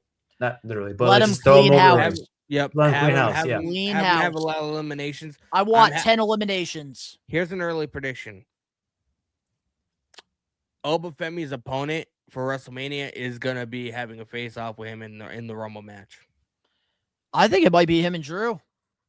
I think that could be a WrestleMania build right there. If I they can see right. Obafemi showing up on Friday, screwing Drew McIntyre out of the match with Cody. Drew McIntyre eliminating Oba out of the Royal Rumble, and that could lead to a potential WrestleMania match between them. Ooh, you see here, I gave him a Tyrus, silver platter. I don't see this happening. Oba could answer Carmelo Hayes' U.S. Open challenge. They're not gonna let him take the belt from Carmelo. I wouldn't do that right now because then Oba would have to win, and they just put the title on. Yeah, they're not going. They're building momentum actually with Carmelo. They're not going to scrap that for. And then it's going to get more of a reason for people to be swear up and down that Triple H is a racist. You don't want to take a title off of Carmelo Hayes this quick.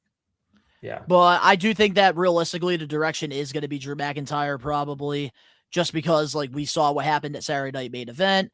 And think about it, Drew McIntyre doesn't really have a direction now. But then again, you have to look at the fact that he's not going to be Cody. He already got payback on Drew McIntyre because he chokeslammed him to end that match in that segment. Yeah, and Drew McIntyre. But you can always play off of that anyways. So that was during the match. If you want to get Oba over, you have to have him work with one of the top established WWE heels, and that's Drew McIntyre. Yeah. Well, Sami Zayn right now is working with Trick. I didn't know you were going to say the heel part. I was just saying top acting. Yeah. Or top do we think Obafemi is going to be heel, or do you think he's going to be a babyface? Babyface, because the crowd literally he's trending on TikTok with his dance. Yeah, bro, he was just fans love him. He was just trending on fucking on Twitter. I literally saw his name in one of the trending topics because I have Twitter open over. Because that's the thing about Oba, he's just a natural babyface that can act like a heel, but he's a babyface because the people love him. Because you just see the passion when he talks on the microphone. You just because that's the thing about him. When he's on my TV screen, when it's the entrance, when it's him cutting a promo in the ring or doing an interview, or him actually wrestling in the ring, it doesn't matter what this guy does. He can take his freaking ponytail out of his hair. You are invested in him. You're watching every little move this man makes. When he blinks his eyes, you're paying attention to those eyes blinking. That's the thing about Obafemi that is very, very special. And that's why I don't see them making him a baby, not making him a heel where he's going to say, "Oh, I don't like you" with the crowd. No. Because they're going to capitalize on that popularity that he has with his aura. this is a They'd be stupid lightning in the not to. bottle opportunity with the creative board because I think they realize Obafemi is what they wanted Omos to be before. Yeah, I've been saying that for a while. Like, Oh, for sure. Obafemi But is he's everything better. that Vince McMahon wanted Omos to be. So first of all, don't let Right. MVP anywhere near him. Not even a Well, sniff good of thing him. MVP is at AEW. And yeah, exactly. That's one good thing. And second, I think as far as first feud, I don't see anyone else besides Drew McIntyre. How they do it, I don't know. Me but either. it's gonna have to be Drew McIntyre. My thing is like I do think it should be Drew McIntyre because it makes the most sense. But also, like, I want Drew McIntyre to win. Like, if you keep putting Drew McIntyre, and I know we've talked about this, and I don't want to. Yeah, we're not going to beat a dead horse here. Yes, But, we like, all want Drew McIntyre to beat Cody Rhodes for the If you keep putting Drew championship. It's McIntyre not in going to these big happen. match situations just to continuously lose, it's gonna make him. People are gonna. He's gonna lose credibility. Yeah, I know, Like, but do we right now really I think have the to do bigger, that? but I think the bigger picture here is there's a bigger plan in place for Oba than there is for Drew, and that's why they're going to have Drew work with Oba. That's why I was saying it's more of a pipeline dream to have him show up as early as this Friday. I think the Royal Rumble is more of a practical way of having him debut because if you throw him in NXT, vacate the title, and then show up 3 days later on SmackDown, going after one of the top acts that they have on SmackDown going on right now, I don't think that's necessarily a great thing, even though his aura is pretty much Roman Reigns OTC level at this point. Plus, Oh, absolutely. It's not like the Royal Rumble's 2 months away. But here's the thing too. It's the end of the month. I think we continue to get these vignettes, and then I think the week of the Rumble or a couple weeks before the Rumble, Oba's going to say in the vignette, I will enter Royal Rumble match. And I think that's how we're going to get Oba because I think he's going to go in the Rumble and he's going to be the Iron Man. He's eliminating at least 10 people in this Rumble match. You're making this guy sound like he can't fucking speak proper English, bro. He can, and it's fucking impressive. And I love the Nigerian accent. I love everything about Obafemi. I would not change a damn thing with him.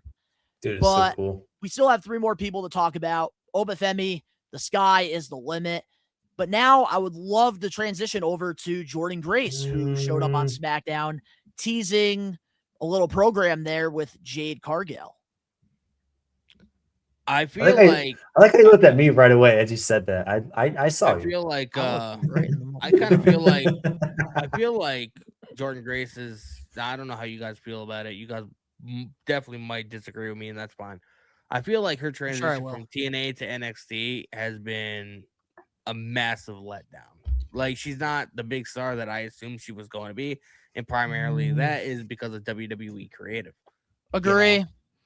Because with her, I'm sorry, not all the wrestling fans on SmackDown watch TNA wrestling. Not all the SmackDown fans watch NXT. Jordan Grace, she's obviously ready to go up to the main roster, but the problem is there's no plan in place for her. And I think just having her randomly do a little segment backstage with Jade Cargill, there's really nothing special to it. Honestly, with Jordan Grace, she's somebody that would benefit, thrive, having 3 weeks worth the vignettes. Give me her life story. Give me something to be invested in. We know she's a good wrestler. She's a juggernaut. Great wrestler. Great look. Everything she has. She has it. And they built a whole freaking knockouts division around her. But on the main roster, it's different than TNA wrestling. It's a lot different than NXT. And I'm sorry, but with Jordan Grace, why are we throwing her against Jade Cargill when we know Jade Cargill is just going to beat her? You're setting her up for failure. And I don't like that. Yep. We should be having her maybe go against some people, no championships. Her and Julia would be her and Julia. Yes, that's where I was going to go. That's and what then you could have her take the title off of Julia at Mania or something. Yeah. Yep. But you see, that's the problem. You just randomly threw her backstage. You're already setting her up for failure. I agree with you. Well, what could have they have done differently with Mishin and BFAB both getting injured? Honestly, I think they had storylines for Jordan Grace before. I know, but honestly, I feel bad for BFAB and Meechin getting injured. I do too. But besides that, I really just don't care about the two. WWE has not given me a reason to actually give a fuck about these two. Yep. And I hate being that way because they are both very well. Michin is very talented. B-Fab, I did like her as a valet for. I will say this. I will say this. I think it is a win-win situation for the both of them. For Jade and Jordan Grace. I think it's a lose-lose. How so? All right, so here's why I say it's a lose-lose. Jade Cargill loses the championship to new Jordan Grace. What's the point in that? She just won the championship not that long ago. So if you want her to be this dominant force that like we're trying to push for Jade Cargill, why are we going to have her lose the championship right away to somebody new? Jordan Grace, this is a lose-lose situation for her because guess what? She wins the championship. You're automatically throwing her to the pack of wolves with the WWE universe that is not fully and don't even know who she is. We haven't even gotten an explanation on who Jordan Grace is on the main roster. The only people that know her is the people that actually watched NXT and the people that actually watched TNA. Jordan Grace losing to Jade Cargill in her debut is setting her up for failure because what's next? It's just like AEW. Because when AEW, this is what they do all the time with their women. Deonna Purrazzo signs with AEW. She goes for the championship right away. Loses on the pay-per-view. What is she doing now? Nothing. That's exactly what is going on with Jordan Grace here. And I don't question. like it. Are they having the match on this Friday? No, but it seems like that's what they're building towards. So I think what they're building towards it. I think the match. We don't even know what the match on paper. The match on paper is a great idea. Don't just hear me out. But I'm taking your idea, Donnie. If it's not going to be on Friday, have it a couple weeks or a few weeks of vignettes of, Jordan Grace introducing herself, giving her, some sort of workout regimes. Have them still do these backstage segments, like just kind of Jordan Grace being in Jade's ear. Maybe she's won bodybuilding contest. Bring that stuff up in the vignettes. Right. Just have the build. That's what I'm saying. Did she have an eating disorder when she was a teenager? That's why she started working out. I think so. Yeah. She had the interview with Chris Van Vliet, I think, right? Yeah, I think she had an eating disorder when she was a chubby kid in like middle school. Yeah, she had an and she's only 29 years old too at this point. So I'm saying you can bring all that, get the fans behind her, use the safety card or whatever, and get her, build her as one of the biggest baby faces. Yeah, and that's the problem. Like already having her backstage with Jade, like you're already setting her up for failure. Like, why aren't we getting vignettes? Like we're getting them with Oba. Why aren't we doing this with Jordan Grace? You got to look at the other way around, though, Donnie. You said that they want you want to see a big push by Jade Cargill, right? You want to see something happen with her instead of just having these mid-card fights and have the title be prestigious. Have the feud with Jordan Grace, build her up. It helps her out by having the crowd be introduced to her, and have Jade Cargill be the heel. And that way, when they are having the match weeks down the road, it'll be a great match because they'll have time to practice. They'll have time to get the moves down. They'll have timing down. They'll have the idea of what's going to happen in the match. And maybe, just maybe, she'll finally give you a 20-minute match that you've been asking for these last few months. Ever since I joined the podcast. Ever since I fucking joined the podcast. New Year's resolution needs to be go to the Performance Center 3 times a week. They'll be performing. Work 30-minute matches. They'll work together. They'll practice. They'll have the vignettes. They'll have the vignettes on air. I'm sorry. Backstage. Look, it's not a race. It's a marathon, and that's why with Jordan Grace, automatically putting her in a segment with Jade Cargill, horrible decision, especially because we don't have vignette yet of her.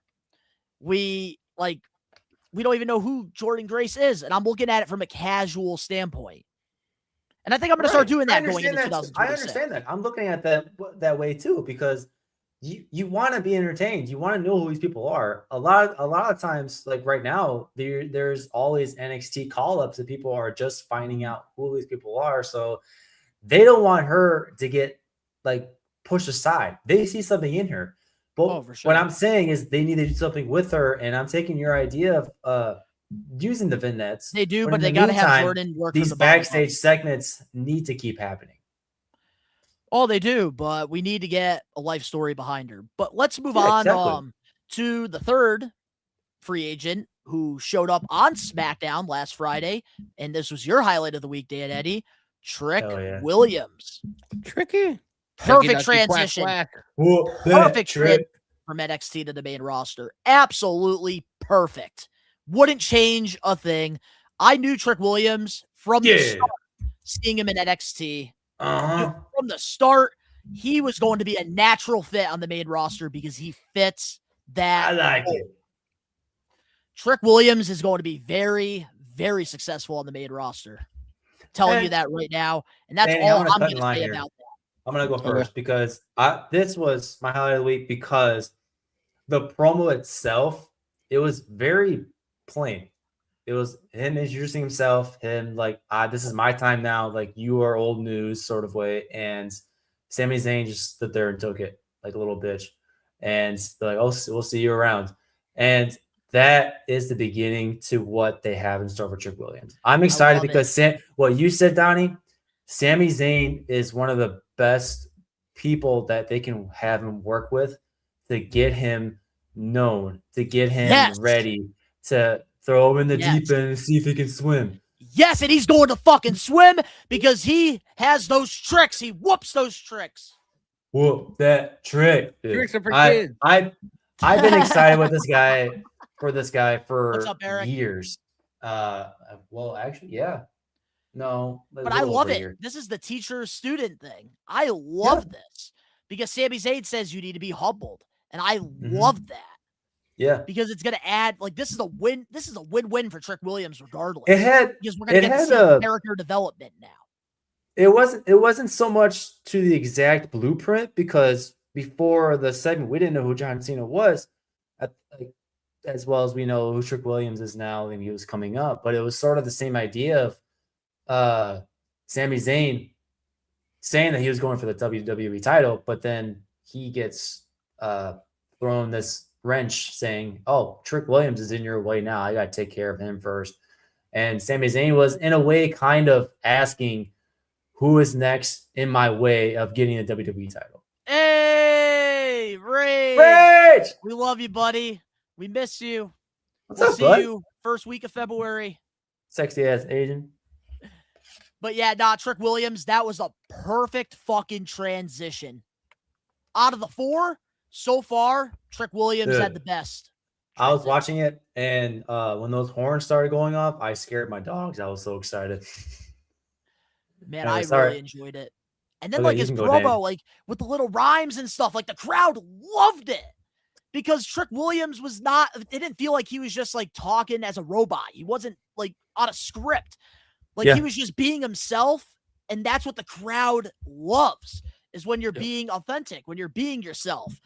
And that's why Trick Williams, man, he is going to be so successful if they could just keep him on TV weekly, let him talk on that microphone. My prediction is keep the entrance, keep everything. My prediction is I don't know when. I wouldn't do it. I wouldn't do it like anytime soon, like within the next couple weeks or whatever. But when the time comes for Carmelo Hayes to drop the U.S. title, Trick Williams gonna pick that bitch up. It could be him.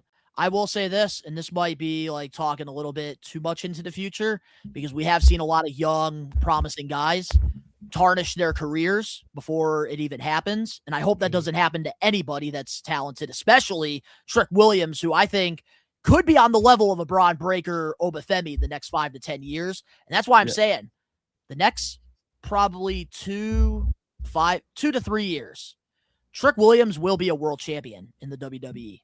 It will happen if they play the cards right because he just has it. Easily. Just like Oba, just like Braun. They all have it.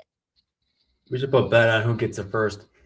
Oh, Ben he doesn't like Braun Breaker. I don't know why. No, I'm saying we should put a bet on who gets it first between Carmelo, I like that. Oba, and Trick Williams. That'd be a fun little bet. Oba is him, bro. Nice little long-term bet.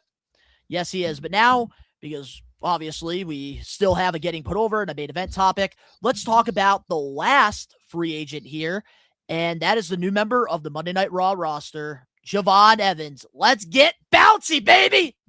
Yeah, Monday Night Raw, man. Let's About to be get bouncy every week. bouncy. You know, I don't I like don't how like they it. did. I don't like how they did it, man.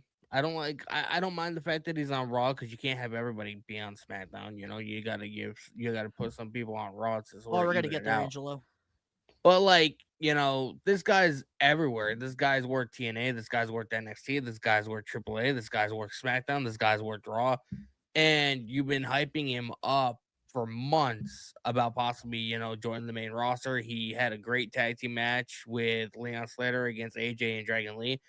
And that thought, I would love to know whose bright fucking idea it was to have this guy sign his contract during a fucking commercial break Oh yeah, and not even that have pissed any me kind off. of mention of it on the actual show after the commercial. The commentary didn't mention nothing.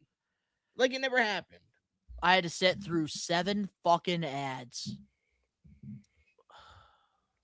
VPNs are a lifesaver, That bro. pissed me off. Yeah, Pissed me off. I think he is. I don't understand. Yeah, He's so good. He's just like. The timing is everything. Yeah, the timing. Yeah, I was gonna say he's being pushed really well and he's only 21 years old. That's the most fascinating part. He is 21 years old. Mhm. He And used to wrestle here in you know, the East Coast area as Jay Malachi. Yep. I wish that like I got to see him wrestle at like Northeast Wrestling or He used Blitzkrieg. to wrestle there a lot. Yeah, I wish he did, but I will say this: I love Javon Evans. He's grown so much on me this past year. Mhm. I do think, man, with some of these call-ups, big names like Trick Williams and Obafemi, that opens the door for somebody to take that main event spot in NXT. And I'm sorry, it should have been him. Ethan Page should have been called up over him. I think Ethan Page would have had a better transition from NXT to the main roster, especially with him and Chelsea Green. I think they have great chemistry. I just think that Javon Evans, man, you could have put the NXT championship on him, the vacant title, and you could have built the company around him for at least a year because he's still very young. And then bring him up to the main roster because I think that this is one of those situations where WWE knows how talented this kid really is. He started to pick up a lot of momentum, and that's why like they just don't want to wait. They just want to throw him right into the Sharks, and I don't think that's necessary for him. There's other people that I would love Triple H to throw into the Sharks and let them sink or swim, but Javon Evans, the man's 21 years old. He's still wearing a life jacket. Give the man some time.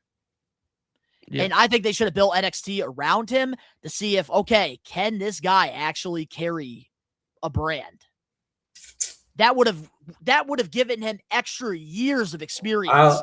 I'll see you that with that Donnie, and if they wouldn't have had called him up, have him feud with Ricky Saints and have him fight over the NXT. So you want to talk about fucking people that fell off? Holy fuck, Ricky Saints is there. Yeah, Ricky Saints had a great promo last night. Great? What? Yeah. Round 2. Go rewatch it. You need to rewatch his fucking AEW promos. Ricky was cutting way better promos in AEW as Ricky Starks than what he's doing in NXT as Ricky Saints. He has a shell of his former self. I never said his promo last night. That boy's back in his fucking cocoon. He's one of those guys that he vibes off the other person. When he was feuding with Trick Williams, his attitude and aura, that's what Ricky Saints attached himself to, and he brought his personal stories with it. But I know he can cut better promos by himself promo than what he did was last so night. good. With I forgot what their promo was last night, so I can't attest on that. But I don't think he did never have a chance. Certain people he vibes with, and that's what makes his promos great. That's what I'm just trying to say. Yeah, no, he's good when it's two people to dance. But he can do those one promos by himself. He just, I don't know, just wasn't good. But getting back into Javon Evans, that's who we're talking about here. Man, missed opportunity yet again. Like, I think his first program he's doing right now is with El Grande Americano, which I do like that he's working with him. But that's because Javon does work in like AAA and stuff like that. Yeah, which I like that. That works. because, of course, Javon's going to get put over in this. But then I feel like after that, what's really next? That's why I think NXT We'll would have been see. perfect for him. I But we'll have to could wait I and could see him and Right. Dominic having a great feud together. Oh, I can see that happening too, for sure.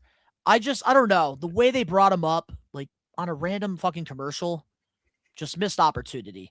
But let's read some of the chat here before we get into getting put over. Tyrus, wrestlers youth movement has returned. I haven't seen that since the Attitude Era. I would say ruthless aggression because we had a lot of young 20-year-olds that would get these opportunities like Javon. I can see Javon Evans being the youngest world champ ever. He's 21, right? Yeah. So he has 3 years to achieve that. Born April 29th, 2004. Yeah, because Randy Orton was 24 when he won the world title. Took Carmelo about 2 years to gain any roster traction. See how they're willing to book Trick. Very true. Ben's hyped for Jordan Grace's main roster run. Javon Evans being one of the youngest world champions. Bro can't compare everything. He ain't Ricky Starks. Ricky never had a chance like they showed him before and showed the contract signing. What? Absolutely agree. All right. Well, with that being said, I think it is time to put over the year 2025. Every week, we do this thing called the Getting Put Over segment where we pick one past, present, or future professional wrestler and we put them over. This is our way of paying respect to those who have sacrificed their bodies for our entertainment. Somebody is getting put over.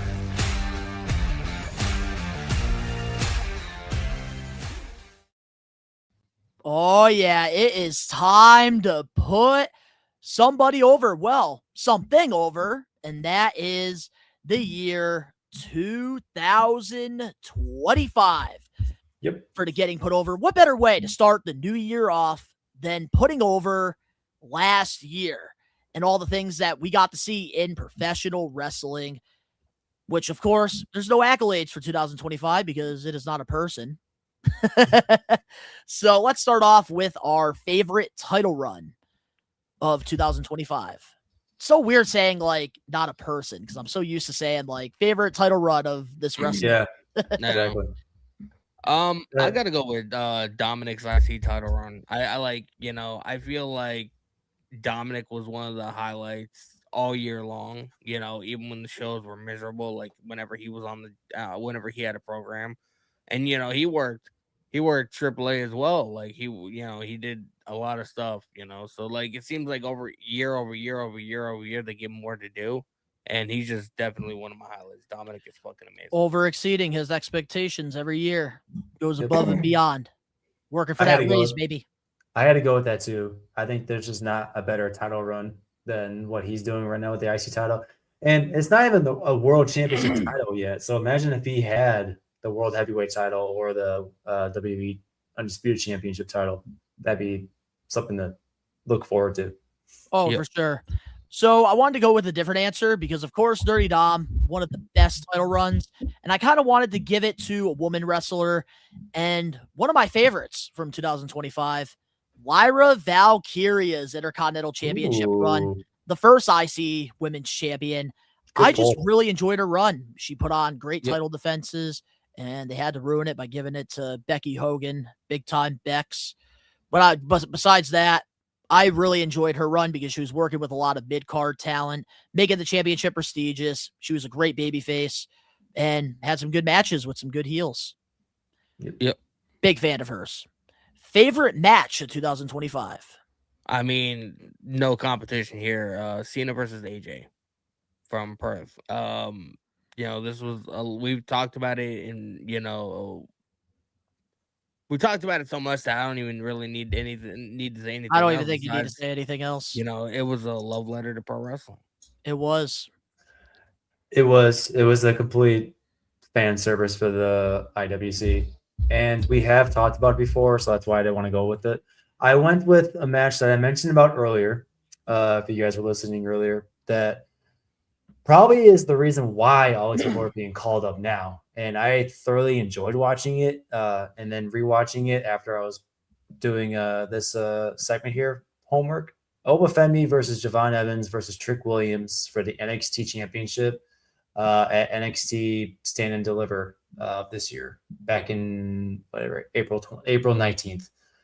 That match was so entertaining. And if you look in for the audio listeners, if you watch our YouTube playback and look at the picture that Donnie has right now, the amount of aura in that one picture alone says 2,000 words, not just 1,000, but 2,000 words. Because first of all three of these wrestlers are called up right now in the main roster to on SmackDown, or well, we don't know yet for Oba Femi, but Trick Williams and SmackDown and Javon Evans for Monday Night Raw. And rewatching that match, there were so many great spots, and the entrances themselves, they both have that huge pop. So it was just that much entertaining, and the long-term effect of it is why we're probably talking about them now. That's why I wanted to include it. And I was almost going with the AJ Styles too, and me and Danny almost had the same answers to begin with, like on every segment. So I wanted to go something different. All right. Well, my favorite match, I go to a lot of wrestling shows live, which is why I wanted to go with one that I went to, and that was TNA Bound for Glory, Javon Evans versus Leon Slater. We're not even going to talk about what happened at the end with Dark State. We're going to talk about the art that these two created in that very ring going into overtime. Oh my, what this match blew my fucking mind. Still to this day, out of all the wrestling shows that I've ever been to, probably in my top 3 wrestling matches I've ever watched at a live show. And I've been to hundreds of them. These two amazed me. Even told Leon Slater after the match when I met him, I said, man, like, you're the real deal. One of the best matches I've ever seen live. Had to put him over in person. Had to mark out for this man, Leon Slater. And I hope that he stays with TNA because, oh my God, he could have an AJ Styles type of run over there. All right, let's move on to favorite segment of 2025. I mean, it goes without saying, my favorite segment of the entire year was Cena's heel turn. And like, there's a difference between a heel turn and a heel run. You know, it didn't have much of a run to it. It didn't really lead to really anything. But the moment in time to when he turned heel, I mean, we were comparing it. I remember on the podcast, we were comparing it to when Hogan turned heel when he joined the NWO. Like, it was a massive moment. And it's a moment that people still, like, regardless of how they felt about, you know, what happened after the fact, people still say that this is one of the biggest moments that happened of the entire year. That is true. Good point. Thanks. So I had to go with AJ Lee's return when she made her debut or return after 10 long years. And it was one of those things where you kind of knew it was coming, unlike the John Cena heel turn, but you were still looking forward to it. And when that segment that CM Punk had with Adam Pearce back on the Monday Night Raw, because this happened on SmackDown, he was talking to Adam Pearce and he was like, where's SmackDown's taking place? And Adam Pearce was like, Chicago. And CM Punk was basically saying, okay, bet. So when then Becky Lynch came out and AJ Lee's music popped off, dude, that happened on Friday Night SmackDown. I was blasting her theme all weekend, just cleaning the house, just like skipping around. Light it up. And so, yeah. Oh, yeah, I was thinking Fall Out Boy. My bad. The whole segment was, to be honest, one of my favorites of the entire year. Was it the best segment? No, but this is like one of our favorite segments. It was a feel good. I don't want to just pick, you know, the best segment this month had or what have you. I think that was one of my all-time favorites of the entire year. Honestly, it was just a feel-good moment because she was away from WWE for 10 years. And she still looks the same for the oh my God moment of the year, too. 10 years later, she looks the exact same. In our We Are Wrestling Awards that only a few of you guys actually watched or listened to. But getting into my getting put over here, my favorite segment had to go with Braun Breaker's promo. Had to. This promo right here, master class. I enjoyed it because this is the Braun Breaker I've been waiting for. Tired of that man being in a life jacket. He's way too big for a life jacket. So the fact that they finally just gave the man the microphone and he cut a Steiner fucking promo. Loved that shit. And then you could just feel the emotions when he says, I'm going to beat the best in the fucking world. Slams that microphone down. Oh my God. Look how Logan is looking at him. And then Logan Paul had to ruin it. And then also for favorite segments too, like just an honorable mention, the new themes we gotten the last couple weeks, like the new Matt Cardona theme, loved it. Austin Theory's new presentation, his new entrance, love it. Just needs some pyro. Man, I think Def Rebel's gone. Yeah. I think he is gone because I mean, there's it's no way better in than hell he his made other those one. 2 songs. Austin Theory's presentation is fucking ass, bro. His music is good, but he's literally the same character, same outfit, same fucking. He does the stupid fucking brr in the fucking lights. Like Yeah. he's the same as he was. Yeah, when if he they was added with pyro Regal. to that would have been sick. He needs a whole like what happened to the fucking like the fucking combat boots and the combat pants that he was wearing when he fucking was in that tag team match. Like You're like the only person. You're the only person that liked the combat pants. That's why they It went was back to different, bro. It was fucking different. Eat It was shit. different than the fucking. All right, let's get into our favorite rivalry of 2025. Take it away. I gotta go with Punk and Rollins, man, because like they've had some wars and like it seems like their feud's been going on forever. But whenever they had a segment on TV, it just seemed like it was the most interesting fucking thing on the entire show. Love real animosity. Love real hatred. And that's why you love me, Danny. Oh my god! Because I like to ruffle your feathers every week live, 5 p.m. Eastern Standard Time. Fuck off. And I'm just here chilling. I had to go with that favorite rivalry too, Punk and Rollins, because it's some rivalries you just don't have to put much effort into writing it because you know that these guys hate each other in real life, but they're keeping it professional to an extent.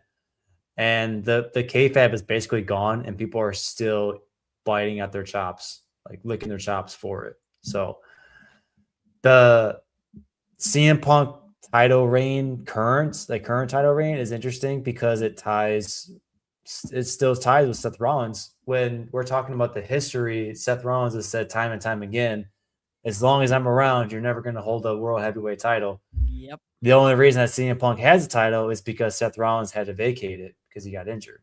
So that is true. And also one of our most viewed reactions that went up in 2025, believe it or not, was actually our SummerSlam reaction with everybody in the We Are Wrestling living room with Seth Rollins coming back, cashing in the Money in the Bank. Everybody's yelling, yeah, let's go. And I'm freaking taking my hat off. Fuck! And that's become a viral thing on We Are Wrestling. So, no, Seth Rollins and CM Punk by far probably. Anytime he comes back, they can just drop that sentence in there and it will ruffle CM Punk's feathers because he knows. This is why I think it would be such a modern Bret Hart moment. and Shawn Michaels. And this is why I think it'd be such a massive moment if Punk did end up losing the World Heavyweight title, but he ends up getting a match again with Braun Breaker at WrestleMania, and CM Punk or Seth Rollins shows up to help, not because he likes CM Punk, but because he hates Braun Breaker that much more. Imagine him super kicking and curb stopping Braun Breaker. CM Punk goes up for the GTS 1, 2, 3. Mask comes off. It's fucking Seth Rollins. Imagine the pop that would get. And then that sets up your program for after Mania too. Yeah. But let's get into my favorite rivalry. And I wanted to go a different route because, of course, CM Punk and Seth Rollins, like if I were to pick, I would have copied you guys as well. But I want to go a different route and give some respect to AEW because they're not known for the storylines or the rivalries, but they did have me invested with Hangman Adam Page and Jon Moxley going into their biggest event of the year, AEW All In Texas. Jon Moxley holding that championship hostage. The Death Riders, it really started to pick up towards the end with the whole AEW All In thing. I think the way that they had Hangman work from the ground up, rebuilding himself, especially throughout the years with Hangman just completely like taking himself like out through depression, the whole Swerve storyline, and then getting the opportunity to compete in the Owen Hart Cup going against Will Ospreay in probably my favorite match of 2025 that I didn't go to, watching it live on pay-per-view, getting that opportunity and then going all in, getting that moment, beating Jon Moxley, taking that championship out of the briefcase. That is an old school storyline right there. And I wish AEW would just put in that same amount of effort that they did here with all of their storylines, because then I would be able to watch the weekly shows consistently and I would be tuning in. Yeah. But Jon Moxley and Hangman definitely deserved their flowers. But dream opponent. What's a dream opponent, a matchup that you wish we got in 2025? Again, this goes without saying, and it's the match that we all talked about wanting for months, and it's even one that Mr. Dan Eddy was hell-bent on it happening. Edge versus Cena for his retirement match. Like, it doesn't feel right that this retirement tour happened and Edge had no kind of involvement in it. None. Yeah, and it kind of feels like doesn't feel right either, because it's like with Kurt Angle's retirement, we all wanted it to be John Cena versus Angle, but we never got that. Yeah. Mm-hmm. And it didn't feel right. That's why like Angle's retirement happened and we were all like, that's it? Really? Yeah. Put Cena in there, probably we would be talking different about his retirement run. 100%.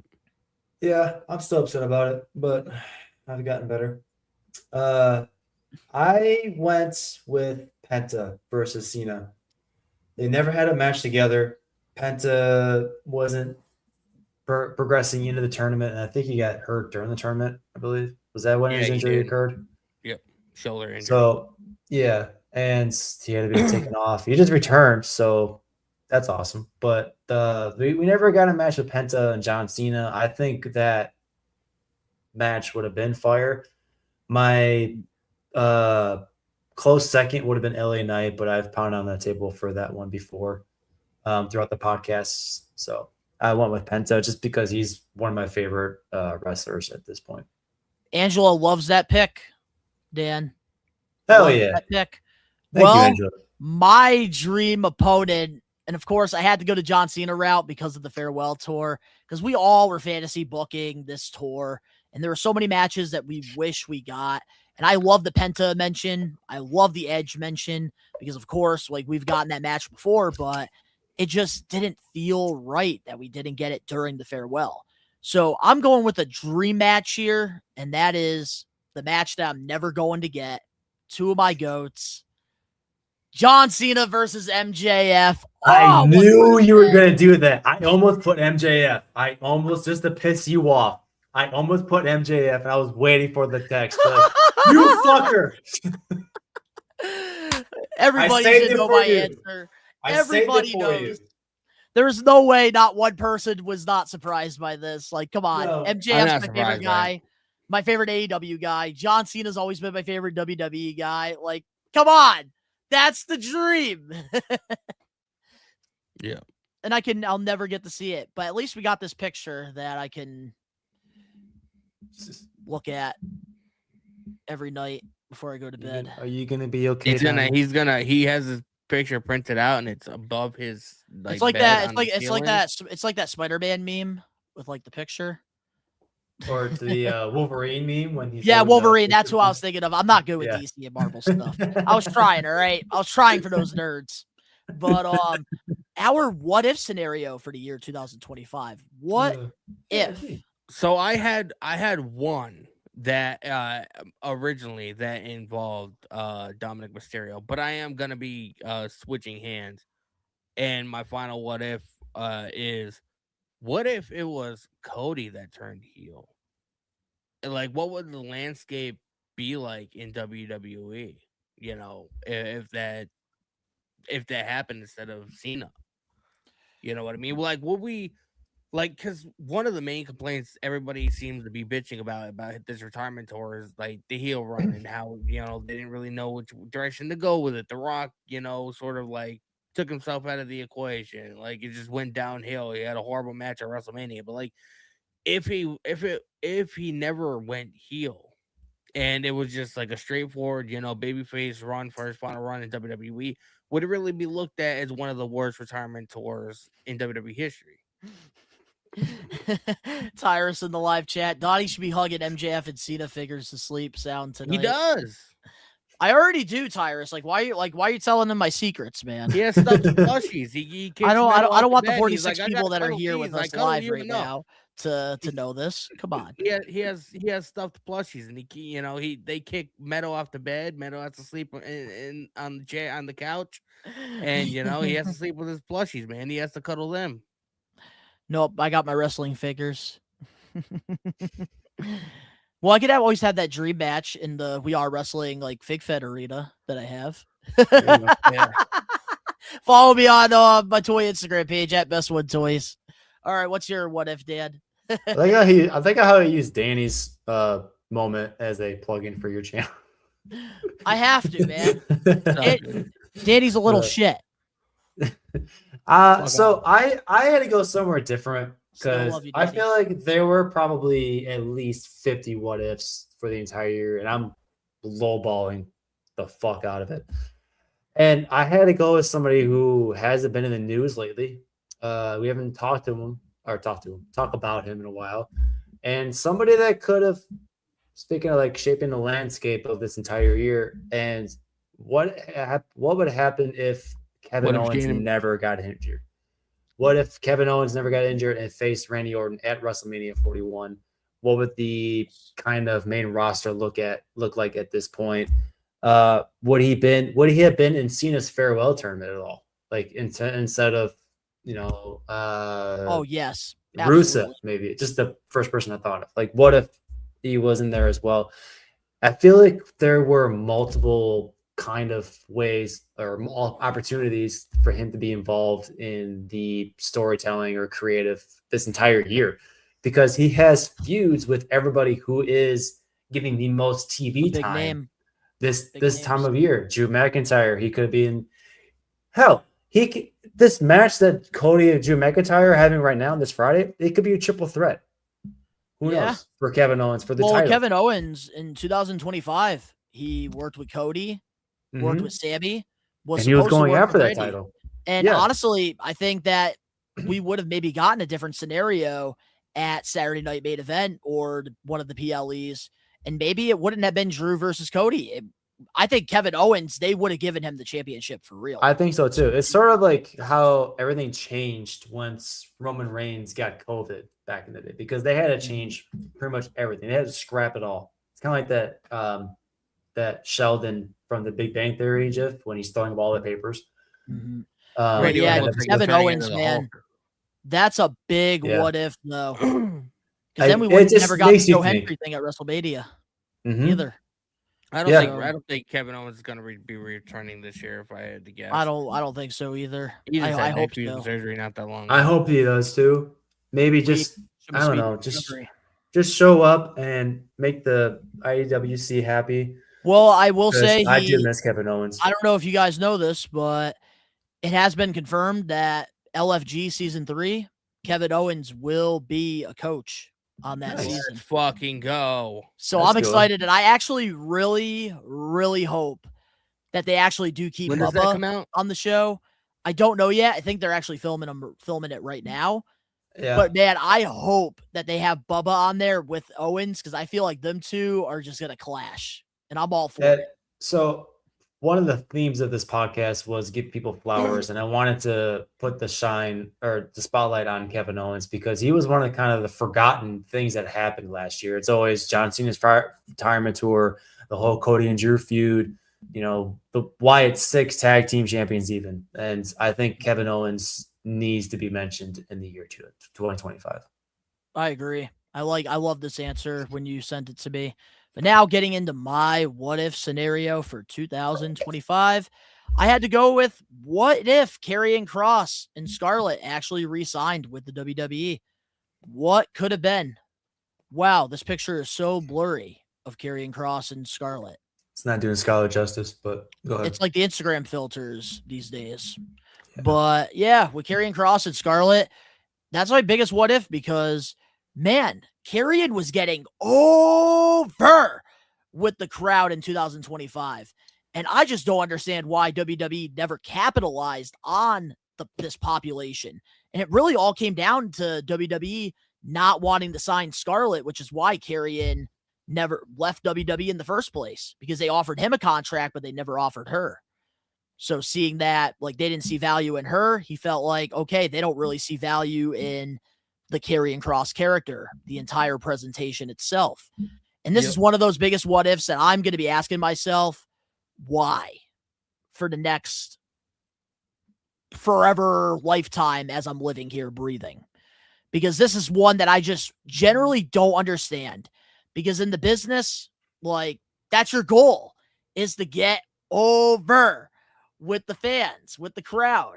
And that just never happened here with Karrion and Scarlett. They got over and then they didn't get any reward for it. Donnie, do you think with that happening, it gave up more room for Dominic Mysterio to have the spotlight? No, because with Karrion, they have 3 hours of SmackDown, 2 hours of Raw. They could have figured something out with Karrion. Like, I'm surprised. Right. I'm surprised we didn't get Cross versus Wyatt 6. You kidding me? That would be something. But that is it for next week to start. Well, next year, or not next year, next week. Danny throwing me off, trying to interrupt me for the getting put over. We haven't even discussed who's going to be picking. So honestly, we're going to let the We Are Wrestling Maniacs pick. And we're going to do something for the audio listeners here. Because usually the audio episodes of the We Are Wrestling podcast come out every Friday morning. And we're going to put up the We Are Wrestling Getting Put Over, the 4 choices, this Friday. So if you guys want to go to the We Are Wrestling YouTube community tab, you will have until Sunday afternoon to vote. That way it gives us enough time to come up with our answers for next week's Getting Put Over, and then we'll get back on track with pretty much all of us alternating every week, picking one past, present, or future professional wrestler, except the Royal Rumble 1998. We'll be putting that over during the good old predictions. All right, well, with that being said, let's now get into the We Are Wrestling podcast main event topic. And we're doing good on time because we still have 15 more minutes until we are done with this episode. And we figured this week's main event topic would be something that the IWC has been talking about for the last couple of weeks. And that is a tweet that went viral after AEW World's End. William Regal went on Twitter and pretty much wrote this big thing about the safety of wrestlers taking risk, doing some of these high spots, with possibly Kyle Fletcher almost breaking his neck. And man, William Regal, he said he wasn't going to respond to anybody. He was pretty much going to address it from his point of view because he's somebody that has had neck problems throughout his entire career, and he's just looking out for the safety. Also mentioned Bryan Danielson at one point as well with this, because Danielson dealt with a lot of neck issues when he was having that World Heavyweight Championship run during his time in the WWE, where he had to actually vacant the championships and had to end his career early for a little bit until he came back later in 2019 with the whole yes movement and the environmental thing.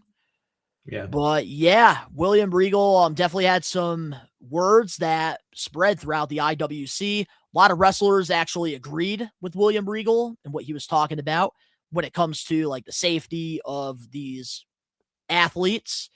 I want to know, Dan Eddy, your thoughts on all of this, because I know you don't tune into AEW, but of course you can give your standpoint when it comes to safety in the business.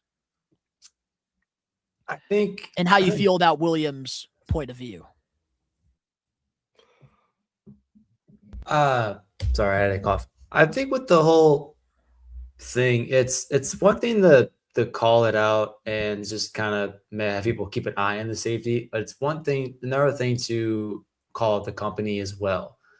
I don't have the quote in front of me. I think Danny does. So I didn't know what William Regal actually did say. But in terms of the topic, it's something to be discussed because I think it was Danny who was saying earlier in the podcast that AEW has a track record of not practicing safety, and that's why there's been a lot of these injuries. And we wouldn't really want Ciampa to go to AEW because he has injury history, especially with neck injuries too. So but I didn't see this until probably a day after it happened. So actually, no, earlier today even. So I didn't look into it as much. I don't have a formulated opinion on it. But. Yeah, no, for sure. And I will say this with William Regal, I do think that his take is on point because at the end of the day, we want safety when it comes to all these professional wrestlers that are putting their bodies on the line for our entertainment. We come on here every Wednesday live, 5 p.m. Eastern Standard Time, and we talk about pro wrestling. We talk about these larger-than-life athletes that are professional wrestlers and getting to live the dream that I'm sure we had as kids. We wanted to do this, but we cover it, and it's nowhere near as hard as what they have to do week-to-week basis.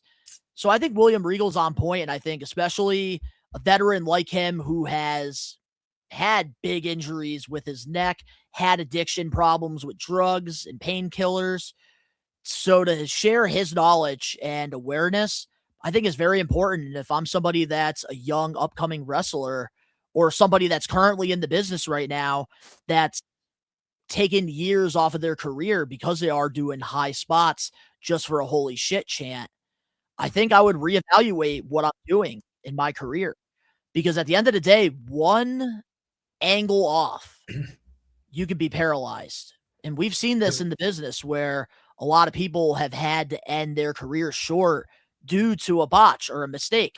Big E Langston is one of the recent ones with Rich Mullins Big E. landed on his neck. One little mistake, a move that could happen 1,000 times.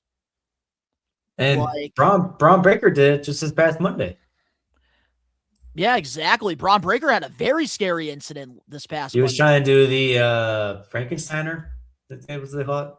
But you see here, that's the thing, though, with Braun Breaker, though. He's done that move over 1,000 times, and the ropes could be a little slippery. Like, things can happen, and that's why with William Regal sharing his thoughts on the spot that happened, which if you guys don't know what spot we're talking about, at AEW World's End, Kyle Fletcher and Jon Moxley, they had their match, and they did a big spot on the top rope, and that's Kyle Fletcher pretty much landed on his neck wrong, and that was the scary incident to where William Regal felt like he had to come in and share his thoughts and opinions when it comes to a crazy high spot.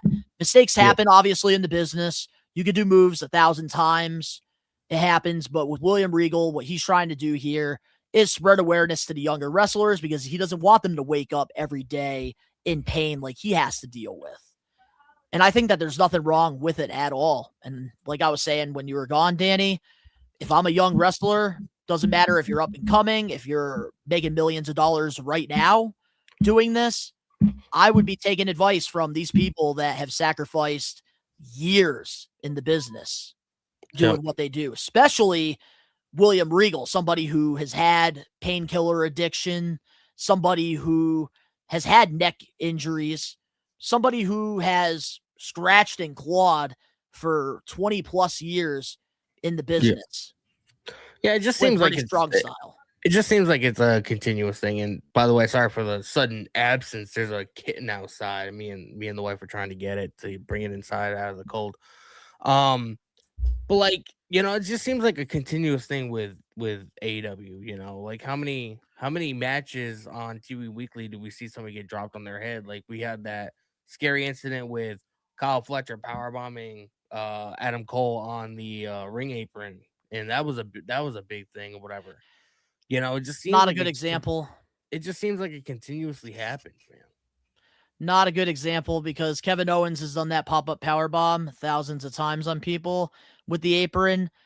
it's these spots like what we got at World's End. Those are the things that we need to be evaluating, not moves that have happened 1,000 times. Like even with Braun Breaker this past Monday, slipping on the rope. Like he's done that move 1,000 times. It was just a mistake. Yeah, but it's those things that we need to reevaluate and readjust. Yep. I feel like Kyle because Fletcher mistakes do does it. happen. I feel like people in AEW do it just to do it though. It's like almost like they like the thrill of it. Like, oh my god, is this like legitimately gonna Oh yeah, it's injure the me or thrill of not? the oh my god chant, yeah. Mhm. Which I talked about when you were trying to rescue a pussy. Yeah. But I just think that, like, overall, like, it's gotten great reactions, though, in the IWC. And I think William Regal actually speaking up here, I think has opened up the door for more wrestlers to actually reevaluate how they're going to be wrestling moving forward. Because this didn't just hit the IWC. This hit everybody in pro wrestling. Because I think even Kenny Omega had one of the best response when it comes to this entire thing. But Danny, I would like you to share like the tweet. Can you read the tweet about William Regal? I'm gonna try to find the Kenny Omega response. Yeah, so I have it here. December 28th, 2025. Regal posted this on Twitter. He says, I stay off here, but was alerted to something today that has alarmed me. I don't read any comments, so don't waste your time trying to argue or justify your very wrong opinions on this. I broke my neck twice. In 93 in ring and in a car wreck in 97. And stupidly never told anyone. And I was taught properly how to bridge and not land on the top of my head. It's a skill that 99.9% of people don't know or will ever learn anymore. I kept going somehow, but knew all the tricks that, again, people don't learn now.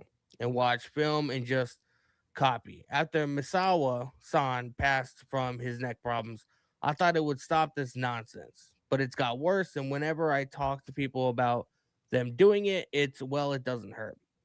Believe me, it will. I have people close to me, Brian being one, who is suffering daily like myself from his neck. It's daily misery and sleep. Every aspect of your life is more than hard. Although people use the term tough about me, you'll never hear me say that as I'm not and don't think I am or have ever been. Money, whatever nonsense fame is supposed to be, is not worth the pain or supposed to even in glory you get from these ridiculous moves, dropping yourself on your head. The vast majority of fans don't know the difference between a vertical suplex and a brainbuster, and that's a far tamer move than many I see now. I'm 57 and become less relevant every day, but fame has never been my thing, so most of you doing this stupid stuff are not going to listen to me. But hopefully a few do. Stop it now if you want a decent quality of life after wrestling, because that part of your life will be over before you know it. And wrestling done right is hard enough, but broken necks or death are not something you should think is tough or cool. It's idiotic thinking. Exactly, and I think William Regal really hit the nail on the head, and that's why a lot of people aren't taking what he's saying lightly, and I think a lot of people are actually taking this very serious, and I think especially because we do see it a lot, not just at AEW, but the independent circuit. The independent circuit is probably the most dangerous out of anywhere, because there's a lot of these talented young guys who are trying to get recognized by an AEW or a TNA or a WWE or even a AAA or even a New Japan Pro Wrestling. Mm-hmm. So many companies out there that they're trying to get their name out there. So a lot of the times these young performers, they're trying to get that holy shit, oh my God moment, because they think that's their ticket to a WWE contract or something. Yeah. And AEW doing this on a bigger stage isn't setting up a good example for the young kids in the future of the business. But I do want to share what Kenny Omega said here on this, and then we will close off this week's episode of the pod, because I think Kenny Omega really hit the nail on the head with his take, and very well spoken. So here's what Kenny Omega said. Regardless of timing or perceived intent, the general message from Mr. Regal remains a positive one. Tribalism, whataboutism, and other isms aren't needed here. Safety upon takes a backseat when a wrestler is locked in and actively chasing the dragon. We all sometimes need a voice from afar to tether us back to reality and to tell us that the risks have consequences. The odds aren't in our favor, and none of us will walk away unscathed. This isn't company versus company or wrestler versus wrestler. This is about a general awareness and knowing that the cost of what we do is directly related to the amount and severity of risk that we take. Keeping that in mind, as athletes, we aren't all created equally. As responsible adults, we need to be realistic and know our own physical limits. I'd had to give my head a shake if I wanted to try and twisting shooting star. But I look at this as great food for thoughts, something to always be content of. It shouldn't be about making it a competition. Thank you, Mr. Regal. And I feel like there's nobody could say anything after that because Kenny Omega really hit the nail on the head there when it comes to the safety of pro wrestling. And he's somebody that's also dealt with neck issues as well due to his style of wrestling. So probably why he's given Regal his flowers. But is there anything else, guys, before we close off this week's episode of the pod? No, I think it was a good one. Danny froze. Yes, he does, and he looks like he's sucking a cock. Oh, there he is, just yawning. I was wondering why Jake something was trending on Twitter. Who? Because he's trying to be something. He is the new member of the Don Callis family. Oh shit! As of Wait, 27 minutes ago. Wait, AEW already started? I don't know, but it's 6:57 my time. It says Jake something has joined the Don Callis 7:58. family. Oh shit! All right, well, on social media. We gotta give people the time to go over to AEW. So let's close off this week's episode of the pod. And yeah, a couple things. The We Are Wrestling Getting Put Over segment for the Royal Rumble will be the Royal Rumble 1998. So guys, I would go watch this PLE pay-per-view, because we are going to be talking about this in our Getting Put Over segment for the Royal Rumble Predictions Week. Also, live watch along for the Rumble will be Saturday, January 31st. And then, of course, for predictions, it will be Danny defending his championship against myself and Dan Eddy. Rage will be coming back the week after the Royal Rumble predictions episode. But guys, we are 10 episodes away from 200. Next week, we have a massive announcement we're going to be making here on the We Are Wrestling podcast live with all you awesome people. But if you're not following We Are Wrestling over on Facebook, Instagram, X, or TikTok, go give us a follow there, because we are posting wrestling news. We're posting clips. We're posting everything pro wrestling on there. So it really helps this brand grow. If you guys enjoyed this week's episode of the We Are Wrestling podcast, make sure to smash that like button now. If you're not a We Are Wrestling Maniac, you're already over on the YouTube channel, where you can catch these episodes live every Wednesday, 5 p.m. Eastern Standard Time. Get to hang out with us in the live chat, talk about pro wrestling news. Let's talk about it. And putting over people and all the good stuff. Make sure to hit that subscribe button now, turn on the post notifications, because we have additional content on here, live watch-alongs for all the WWE PLEs, AEW pay-per-views. We have additional hot takes, extras, reactions, everything pro wrestling on here. So if you want to be a part of a fun community that is not as toxic as the IWC on Twitter, or the Meltzer people, or the Russo people, or the Cornette fans, come over to We Are Wrestling, hit that subscribe button now, turn on the post notifications. The link's down in the description box below. You can go follow all of us over on our social medias. Danny, he's live over on his YouTube channel, Danny Huckins PW, for all the weekly shows, additional content you're not getting here on We Are Wrestling. And he's brand new to Twitter as well. I'm new to Twitter. Make sure you guys follow me. I talked about it last night on stream. I talked about it on Monday. For those of you that do join my streams, first of all, thank you. Subscribe now if you guys haven't. Friday stream, do not forget, is going to be starting at 1 o'clock Eastern time, because SmackDown's in Berlin. So if you have a VPN, you can watch it early on Netflix. I'm not spending my Friday night, at 8 o'clock watching a 3-hour SmackDown. So I'll be going live and watching the show. The show starts at 2. Stream starts at 1. So just mark that on your calendar or wherever. Absolutely. Well said. And also, Dan Eddy, He's going to be live on Twitch sometime in 2026, so make sure to go follow him on there. 2036, man. You got the 2036. We got the year wrong. Damn. Yeah, exactly. Down Yeah, below. I got to set things up. Also, I have a take him toy 10 channel, years. Best One Donnie, which is growing huge right now. And one of my videos that has gone viral is the brand new Penta WWE action figure. I just did a whole review on this figure right here. So if you guys want to go check that out and all the cool toy videos I'm doing over on my Best One Donnie channel, my passion project, you can go check that out. Links down in the description box below. If you're listening to this episode wherever you get your podcast, please leave us a 5-star review because it just really helps with the algorithm. Give us a follow as well. But of course, to all the We Are Wrestling Maniacs out there worldwide, ooh, hold on a minute. We got some positivity here. We got David here in the live chat. Great fucking pod episode. Hey, let's go. Thanks, David. We got Tyrus here. You know why I love We Are Wrestling? The positivity. Content creators must be careful to not turn into dirt sheets. They influence the audience more than the companies and the fans go to the shows with high expectations and demand payouts too soon. And then we, the fans, kill whatever magic left is in this art to bitch and moan and to book this show as if we're better than the companies. It's easy without the responsibilities. And that's the thing that's the thing at the end of the day. We're really not wrestling journalists. At the end of the day, the We Are Wrestling podcast, we're just fans. We're fans just like you guys. We love pro wrestling. We come on here. We talk about the news. We talk about things we like, things we don't like. And I enjoy being here live, getting to argue with Danny over fucking Natalia and Maxine Dupree on a Wednesday night. So go ahead and spend time. That's what makes it fun. That's what makes it fun. It feels good to be on Wednesdays again. I'm not going to lie. It does. And that's the thing too. Like when it's all said and done, like we're fans at the end of the day of pro wrestling.